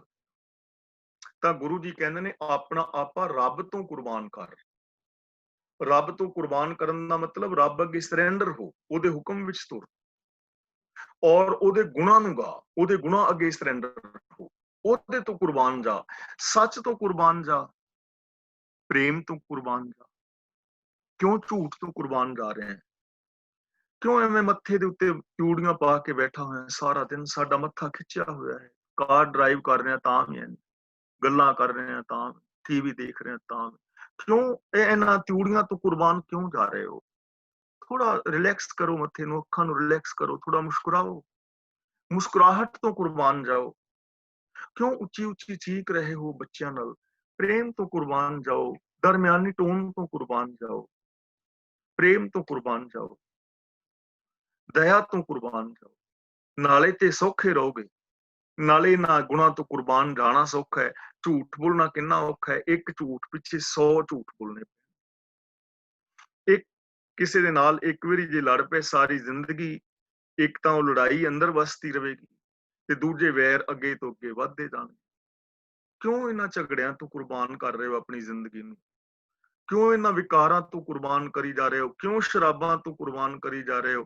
ਕਿਉਂ ਨਸ਼ਿਆਂ ਤੋਂ ਕੁਰਬਾਨ ਕਰੀ ਜਾ ਰਹੇ ਹੋ ਜ਼ਿੰਦਗੀ ਨੂੰ? ਗੁਨਾਹ ਤੋਂ ਕੁਰਬਾਨ ਕਰੋ। ਅੱਜ ਤੁਸੀਂ ਫੇਸਬੁੱਕ ਤੇ ਖਬਰ ਪੜ੍ਹੀ ਹੋਣੀ ਨਾ, ਇੱਕ ਨੌਜਵਾਨ ਬੱਚਾ ਨੇ, ਪਤੀ ਪਤਨੀ, ਤੇ ਦੋਵੇਂ ਹੀ ਚਿੱਟਾ ਪੀਣ ਦੇ ਆਦੀ ਹੋ ਗਏ ਸਨ। ਦੋਵੇਂ ਹੀ ਉਹਨਾਂ ਨੇ ਆਪਣੀ ਜ਼ਮੀਨ ਵੀ ਵੇਚ ਦਿੱਤੀ ਤੇ ਅਖੀਰ ਦੋਵਾਂ ਨੇ ਸੁਸਾਈਡ ਕਰ ਲਈ। ਤੇ ਇੱਕ ਨਿੱਕਾ ਜਿਹਾ ਉਹਨਾਂ ਦਾ ਬੱਚਾ ਹੈ ਜਿਹੜਾ ਜਿੰਦਾ ਬਚ ਗਿਆ। ਦੇਖੋ ਉਸ ਬੱਚੇ ਦਾ ਕੀ ਹਾਲ ਹੋਏਗਾ। ਆਪਣੀ ਜ਼ਿੰਦਗੀ ਤਬਾਹ ਕਰ ਲਈ ਨਾ। ਕਿੰਨਾ ਗਲਤ ਹੈ। ਉਸ ਬੱਚੇ ਦਾ ਕੀ ਦੋਸ਼ ਹੈ? ਉਸ ਬੱਚੇ ਦਾ ਵਿਚਾਰੇ ਦਾ ਕੀ ਦੋਸ਼ ਹੈ? ਤਾਂ ਕਿਉਂ ਕੁਰਬਾਨ ਜਾ ਰਹੇ ਹੋ? ਨਸ਼ਿਆਂ ਤੋਂ ਕਿਉਂ ਕੁਰਬਾਨ ਕਰ ਰਹੇ ਹੋ ਆਪਣੀ ਜ਼ਿੰਦਗੀ? ਵਿਕਾਰਾਂ ਤੋਂ ਕਿਉਂ ਕੁਰਬਾਨ ਕਰ ਰਹੇ ਹੋ? ਕਿਉਂ ਪਤੀ ਪਤਨੀ ਤੇ ਨੂੰਹ ਸੱਸ ਤੇ ਸੱਸ ਸਹੁਰਾ ਤੇ ਕਿਉਂ ਲੜ ਲੜ ਕੇ ਮਰ ਚੱਲੇ ਹੋ? ਆਪਣੀ ਜ਼ਿੰਦਗੀ ਕਿਉਂ ਕੁਰਬਾਨ ਕਰ ਰਹੇ ਹੋ? ਨਾ ਤੋਂ ਕੁਰਬਾਨ ਕੀਤਾ ਤਿਸੇ ਵਿੱਚੋਂ ਰੱਬ ਤੋਂ ਕੁਰਬਾਨ ਕਰੋ, ਗੁਰੂ ਤੋਂ ਕੁਰਬਾਨ ਹੋਵੋ, ਗੁਣਾਂ ਤੋਂ ਕੁਰਬਾਨ ਹੋਵੋ। ਕਿਉਂ ਬਾਬਿਆਂ ਦੇ ਡੇਰਿਆਂ ਤੇ ਕੁਰਬਾਨ ਕਰਦੇ ਫਿਰਦੇ ਹੋ ਆਪਣੀ ਜ਼ਿੰਦਗੀ? ਐਵੇਂ ਹੀ ਮੱਥੇ ਟੇਕ ਟੇਕ ਕੇ ਤੇ ਘਰ ਬਹਿ ਕੇ ਬਾਣੀ ਪੜੋ, ਜੌਬ ਕਰਨ ਜਾਂਦੇ ਹੋ, ਗੁਰਬਾਣੀ ਮੁਤਾਬਕ ਆਪਣੀ ਜ਼ਿੰਦਗੀ ਜੀਓ, ਗੁਰੂ ਤੋਂ ਕੁਰਬਾਨ ਜਾਓ। ਹੁਣ ਗੁਰੂ ਜੀ ਦਾ ਪਾਵਨ ਬਚਨ ਨਾ, ਬਲਿਹਾਰੀ ਗੁਰ ਆਪਣੇ ਦਿਵਹਾੜੀ ਸਦਵਾਰ। ਗੁਰੂ ਤੋਂ ਕੁਰਬਾਨ ਜਾਓ ਤੇ ਕੀ ਹੋਏਗਾ? ਜਿਨ ਮਾਨਸ ਤੇ ਦੇਵਤੇ ਕੀਏ, ਕਰਤ ਨਾ ਲਾਗੀ ਵਾਰ।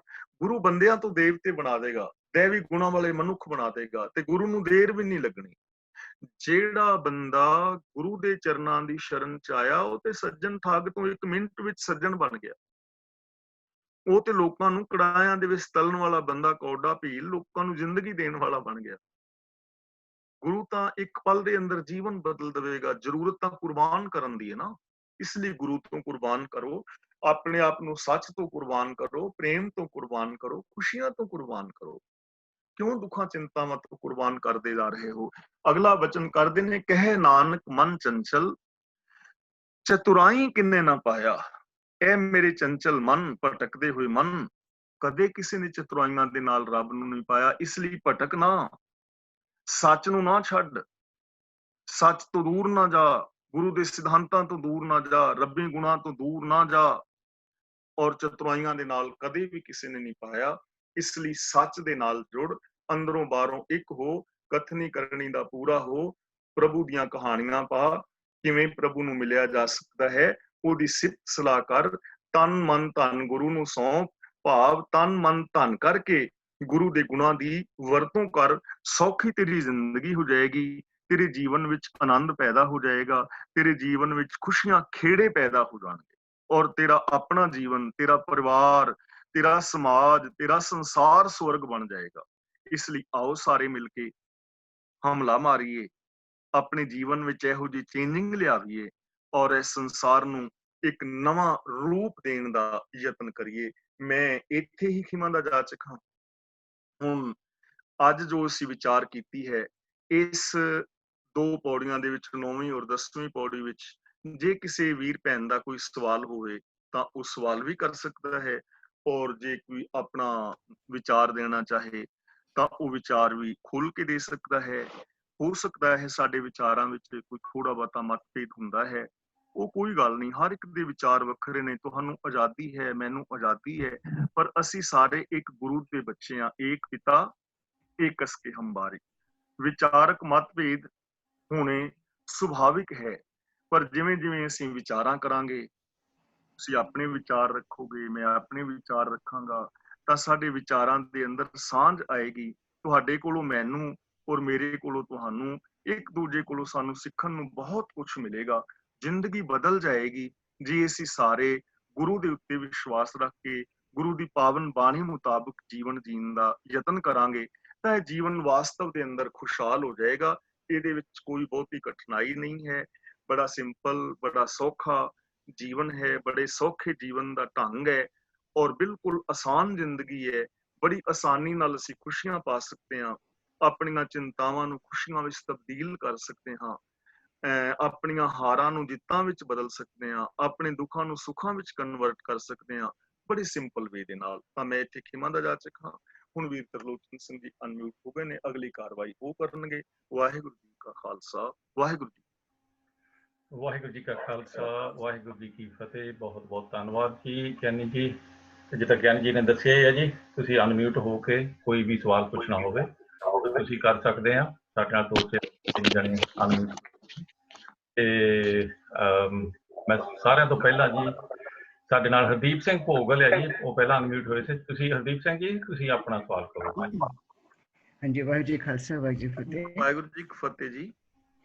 ਮੈਂ ਕੱਲ ਜੋ ਆਪਾਂ ਕਹੇ ਸੀਗੇ ਨਾ ਭੋਗਲਾਉਣ ਵਾਸਤੇ, ਉਹਦੇ ਬਾਰੇ ਕੁਝ ਕਹਿਣਾ ਹੈਗਾ। ਤੇ ਜੇ ਸਪੋਜ਼ ਕਰੋ ਕਿ ਆਪਣੇ ਗੁਰਦੁਆਰੇ ਵਿੱਚ ਆਪਣੀ ਰਾਨੀ ਆ ਜਾਵੇ ਤਾਂ ਆਪਾਂ ਕੀ ਕਹੋਗੇ ਵੀ ਕੋਈ ਕਿਚਨ ਬੈਠ ਕੇ ਰੋਟੀ ਛਕ ਲੈ। ਹਾਂਜੀ, ਜੇ ਆਪਣੇ ਗੁਰਦੁਆਰੇ ਕੁਈਨ ਆ ਜਾਵੇ, ਆਪਣੀ ਕੁਈਨ ਜਾਂ ਪ੍ਰਾਈਮ ਮਿਨਿਸਟਰ ਕਹ ਲਓ, ਉਹਨੂੰ ਕੀ ਕਹੋਗੇ ਵੀ ਤੂੰ ਕਿਚਨ 'ਚ ਬੈਠ ਕੇ ਰੋਟੀ ਖਾ ਲੈ। ਤੁਹਾਡਾ ਸਵਾਲ ਤੁਸੀਂ, ਮੈਂ ਗਿਆਨੀ ਜੀ ਇਹ ਪੁੱਛ ਰਹੇ ਆ ਕਿ ਜੇ ਕੱਲ ਨੂੰ ਸਾਡੇ ਗੁਰਦੁਆਰੇ ਦੇ ਵਿੱਚ ਕੁਈਨ ਆ ਜਾਵੇ ਜਾਂ ਪ੍ਰਾਈਮ ਮਿਨਿਸਟਰ ਆ ਜਾਵੇ ਤੇ ਉਹਨੂੰ ਅਸੀਂ ਕੀ ਕਹਾਂਗੇ ਕਿ ਤੂੰ ਕਿਚਨ 'ਚ ਬੈਠ ਕੇ ਰੋਟੀ ਖਾ ਲੈ। ਤੁਹਾਡਾ ਸਵਾਲ ਪਤਾ ਨਹੀਂ ਲੱਗਾ ਜੀ, ਤੁਹਾਡਾ ਕੀ ਕਹਿਣ ਦਾ ਮਤਲਬ ਹੈ ਜੀ? ਕੱਲ ਤੁਸੀਂ ਕਹਿ ਰਹੇ ਸੀ ਕਹਿੰਦੇ ਭੋਗ ਕਿਚਨ 'ਚ ਲਵਾ ਲਾਂਗੇ। ਹਾਂਜੀ ਹਾਂਜੀ, ਕਿਚਨ 'ਚ ਭੋਗ ਲਵਾਉਣਾ ਸੀ ਕਹਿੰਦੇ ਸੀਗੇ ਨਾ ਤੁਸੀਂ। ਪਰ ਜੇ ਅਸੀਂ ਭੋਗ ਗੁਰਦੁਆਰੇ ਦੇ ਵਿੱਚ ਲਾਉਣੇ ਤਾਂ ਉੱਥੇ ਗੁਰਦੁਆਰੇ ਦੇ ਵਿੱਚ ਰੋਟੀ ਥੋੜ੍ਹਾ ਖਾਂਦੇ ਆ ਜੀ, ਆਪ ਰੋਟੀ ਤਾਂ ਲੰਗਰ ਹਾਲ ਦੇ ਵਿੱਚ ਆ ਕੇ ਖਾਂਦੇ ਆ ਜੀ। ਹਾਂ, ਪਰ ਭੋਗ ਲਵਾਉਣ ਦਾ ਮਤਲਬ ਹੁੰਦਾ ਕੀ ਹੁੰਦਾ ਕਿ ਗੁਰੂ ਨੂੰ ਪ੍ਰਸ਼ਾਦਾ ਅਰਪਣ ਕਰਨਾ ਕਿ ਪ੍ਰਵਾਨ ਹੋਵੇ। ਹਾਂਜੀ, ਤੇ ਤੁਹਾਡਾ ਕੀ ਮਤਲਬ ਜਿੱਦਾਂ ਗੁਰੂ ਹੈ, ਗੁਰੂ ਕੱਲਾ ਉਸ ਦਰਬਾਰ ਸਾਹਿਬ ਦੇ ਵਿੱਚ ਹੀ ਹੈ ਜਾਂ ਸਾਰੇ ਪਾਸੇ ਹੀ ਹੈ ਜੀ? ਦਰਬਾਰ ਦਾ ਅਰਥ ਕੀ ਹੁੰਦਾ? ਜਿੱਥੇ ਗੁਰੂ ਬੈਠਾ ਹੁੰਦਾ। ਹਾਂਜੀ ਹਾਂਜੀ, ਗੁਰੂ ਤਾਂ ਹਰੇਕ ਅਫਕੋਰਸ ਸਾਰੀ ਜਗ੍ਹਾ ਹੈਗਾ, ਇਹ 'ਚ ਕੋਈ ਸ਼ੱਕ ਨਹੀਂ ਹੈਗੀ। ਮੇਰੇ ਕਹਿੰਦੇ ਕਿ ਗੁਰੂ ਨੂੰ ਆਪਾਂ ਪਰਮੇਸ਼ਰ ਮੰਨਦੇ ਹੈਗੇ ਆ, ਜੇ ਉਹਨੂੰ ਭੋਗ ਲਵਾਉਣਾ ਹੈਗਾ ਜਾਂ ਫਿਰ ਪ੍ਰਸ਼ਾਦਾ ਪ੍ਰਵਾਨ ਕਰਾਉਣਾ ਹੈਗਾ, ਥੋੜੀ ਬਹੁਤੀ ਇੱਜ਼ਤ ਨਾਲ ਜਾਣਾ ਚਾਹੀਦਾ ਨਾ ਕਿ ਗੁਰੂ ਕੋਲ ਪ੍ਰਕਾਸ਼ ਹੋਇਆ ਹੋਇਆ ਹੈ। ਭੋਗਲ ਸਾਹਿਬ ਜੀ, ਇਸ ਤਰ੍ਹਾਂ ਹੈ ਕਿ ਇਹਦੇ ਵਾਸਤੇ ਨਾ ਤੁਸੀਂ ਜਿਹੜੀ ਵੀ ਗੱਲ ਕਰ ਰਹੇ ਹੋ ਬਿਲਕੁਲ ਠੀਕ ਕਰ ਰਹੇ ਹੋ, ਤੁਹਾਡੇ ਨਾਲ ਸਹਿਮਤ ਹਾਂ, ਲੇਕਿਨ ਇਹਦੇ ਵਾਸਤੇ ਤੁਹਾਨੂੰ 2 ਮਿਸਾਲਾਂ ਦੇਣੀਆਂ ਪੈਣਗੀਆਂ। ਜਾਂ ਤਾਂ ਗੁਰਬਾਣੀ ਦੇ ਵਿੱਚੋਂ ਕੋਈ ਮਿਸਾਲ ਦਿਓ ਕਿ ਗੁਰੂ ਗ੍ਰੰਥ ਸਾਹਿਬ ਜੀ ਦੇ ਵਿੱਚ ਗੁਰੂ ਜੀ ਇਹ ਕਹਿ ਰਹੇ ਨੇ ਭੋਗ ਲਵਾਉਣ ਵਾਸਤੇ, ਜਾਂ ਸਿੱਖ ਰਹਿਤ ਮਰਿਆਦਾ ਅਕਾਲ ਤਖਤ ਵਾਲੀ ਚੋਂ ਕੋਈ ਦਿਓ। ਮਤਲਬ ਕਿਉਂਕਿ ਤੁਹਾਡੀ ਜਿਹੜੀ ਵਿਚਾਰ ਹੈ ਕੱਲਿਆਂ ਦੀ ਨਹੀਂ ਮੰਨੀ ਜਾ ਸਕਦੀ, ਮੇਰੀ ਨਹੀਂ ਮੰਨੀ ਜਾ ਸਕਦੀ, ਇਹ 'ਚ ਗੁੱਸੇ ਗਿਲੇ ਵਾਲੀ ਕੋਈ ਗੱਲ ਨਹੀਂ। ਕੋਈ ਸ਼ੱਕ ਨਹੀਂ, ਬਾਣੀ ਚੋਂ ਮਿਸਾਲ ਦਿਓ ਕੋਈ, ਜਾਂ ਸਿੱਖ ਰਹਿਤ ਮਰਿਆਦਾ ਚੋਂ ਦਿਓ, ਫਿਰ ਅਗਲੀ ਗੱਲ ਕਰਦੇ ਹਾਂ ਆਪਾਂ। ਇਹ ਕੋਈ ਬਹਿਸ ਨਹੀਂ ਹੈਗੀ, ਵਿਚਾਰ ਹੈ। ਨਹੀਂ, ਮੈਂ ਸਿਰਫ ਇਹ ਕਹਿ ਰਿਹਾ ਹੈਗਾ, ਜਿੱਦਾਂ ਕਿਸੇ ਨੂੰ ਪ੍ਰਸ਼ਾਦਾ ਛਕਾਉਣਾ ਆਪਣੀ ਇੱਜ਼ਤ ਨਾਲ ਕਵਾਂਗੇ ਨਾ, ਪ੍ਰਵਾਨ ਕਰਵਾਉਣਾ, ਚਲੋ ਤੁਸੀਂ ਭੋਗ ਨਾ ਖਾਓ। ਵੀਰ ਜੀ ਮੇਰੀ ਗੱਲ ਸੁਣੋ ਨਾ, ਪ੍ਰਸ਼ਾਦੇ ਵਾਸਤੇ ਗੁਰਬਾਣੀ ਵਿੱਚ ਤੇ ਕਿਤੇ ਲਿਖਿਆ ਹੀ ਨਹੀਂ, ਪਹਿਲੀ ਗੱਲ। ਨੰਬਰ 2, ਜਿਹੜੀ ਅਕਾਲ ਤਖਤ ਦੀ ਰਹਿਤ ਮਰਿਆਦਾ ਹੈ ਉਹਦੇ ਵਿੱਚ ਪ੍ਰਸ਼ਾਦੇ ਨੂੰ ਭੋਗ ਲਵਾਉਣ ਦਾ ਜ਼ਿਕਰ ਹੀ ਨਹੀਂ ਹੈ। ਇਹ ਰਹਿਤ ਮਰਿਆਦਾ ਹੈ ਨਾ, ਉਹਨੂੰ 100% ਕੋਈ ਵੀ ਨਹੀਂ ਫੋਲੋ ਕਰਦਾ, ਤੁਸੀਂ ਆਪ ਜਾਣਦੇ ਹੋ। ਵੀਰ ਜੀ ਫਿਰ ਮੇਰੀ ਗੱਲ ਸੁਣੋ 1 ਮਿੰਟ ਲਈ, ਜੇ ਤੁਸੀਂ ਵੀ ਨਹੀਂ ਫੋਲੋ ਕਰਦੇ, ਮੈਂ ਵੀ ਨਹੀਂ ਫੋਲੋ ਕਰਦਾ, ਫਿਰ ਤਾਂ ਆਪੋ ਤਾਂ ਆਪ ਹੈਗੀ ਨਾ। ਜੇ ਰਹਿਤ ਮਰਿਆਦਾ ਨਹੀਂ ਫੋਲੋ ਕਰਦੇ, ਹੈਗੀ ਕਿਉਂਕਿ ਸਾਰੇ ਆਪੋ ਆਪਣੀ ਮਰਜ਼ੀ ਕਰਦੇ, ਸਾਰੇ ਆਪਣੇ ਆਪ ਨੂੰ ਠੀਕ ਸਮਝਦੇ। 1 ਮਿੰਟ ਲਈ ਮੇਰੀ ਗੱਲ ਸੁਣੋ, ਆਪੋ ਆਪਣੀ ਮਰਜ਼ੀ ਕਰਦੇ ਨੇ, ਤਾਂ ਫਿਰ ਤੁਸੀਂ ਆਪਣੀ ਮਰਜ਼ੀ ਕਰਨੀ ਚਾਹੋਗੇ ਜਾਂ ਕਿ ਗੁਰੂ ਦੀ ਮਰਜ਼ੀ ਮੁਤਾਬਕ ਜੀਣਾ ਚਾਹੋਗੇ? ਡਾਇਰੈਕਟ ਮੈਂ ਤੁਹਾਨੂੰ ਮੈਂ ਨਹੀਂ ਕਹਿੰਦਾ ਫਿਰ ਨਹੀਂ, ਮੇਰਾ ਸਿਰਫ ਇਹੀ ਕਹਿਣਾ ਕਿ ਜੇ ਪ੍ਰਸ਼ਾਦਾ ਪ੍ਰਵਾਨ ਵਾਸਤੇ ਉਹਨਾਂ ਨੂੰ ਬੇਨਤੀ ਕਰਨੀ ਹੈ, ਵੀਰ ਅਰਦਾਸ ਜੀ ਪਹਿਲਾਂ ਕਰਨੀ ਹੈ। ਮੇਰੀ ਗੱਲ ਸੁਣੋ, ਮੇਰੇ ਸਵਾਲ ਦਾ ਉੱਤਰ ਤੁਸੀਂ ਦੇਣਾ, ਕੋਈ ਬਹਿਸ ਨਹੀਂ। ਤੁਸੀਂ ਮੈਨੂੰ ਇਹ ਦੱਸੋ ਕਿ ਤੁਸੀਂ ਆਪਣੀ ਮਰਜ਼ੀ ਮੁਤਾਬਕ ਜ਼ਿੰਦਗੀ ਜੀਣੀ ਚਾਹੋਗੇ ਜਾਂ ਕਿ ਗੁਰੂ ਦੀ ਮਰਜ਼ੀ ਮੁਤਾਬਕ? ਨਹੀਂ, ਆਫ ਕੋਰਸ ਇਸੇ ਕਰਕੇ ਤੁਸੀਂ ਕੇਸ ਰੱਖੇ ਹੈਗੇ। ਲੰਬਾ ਨਹੀਂ ਕਰਨਾ ਵੀਰ ਜੀ, ਮੇਰੇ ਸਵਾਲ ਦਾ ਉੱਤਰ ਦੇਣਾ ਵੀ ਆਪਣੀ ਮਰਜ਼ੀ ਮੁਤਾਬਕ ਜ਼ਿੰਦਗੀ ਜੀਣੀ ਚਾਹੋਗੇ ਜਾਂ ਗੁਰੂ ਦੀ ਮਰਜ਼ੀ ਮੁਤਾਬਕ? ਨਹੀਂ, ਮੈਂ ਤਾਂ ਕਹਿ ਰਿਹਾ ਕਿ ਗੁਰੂ ਮੁਤਾਬਿਕ ਤੇ ਕਰਦੇ ਹਾਂ, ਇਸੇ ਕਰਕੇ ਤਾਂ ਕੁਝ ਕਰਦੇ ਹਾਂ, ਕੁਝ ਜਿਹੜਾ ਕਰਦੇ ਹਾਂ ਇਸੇ ਕਰਕੇ ਕਰਦੇ ਹਾਂ ਨਾ।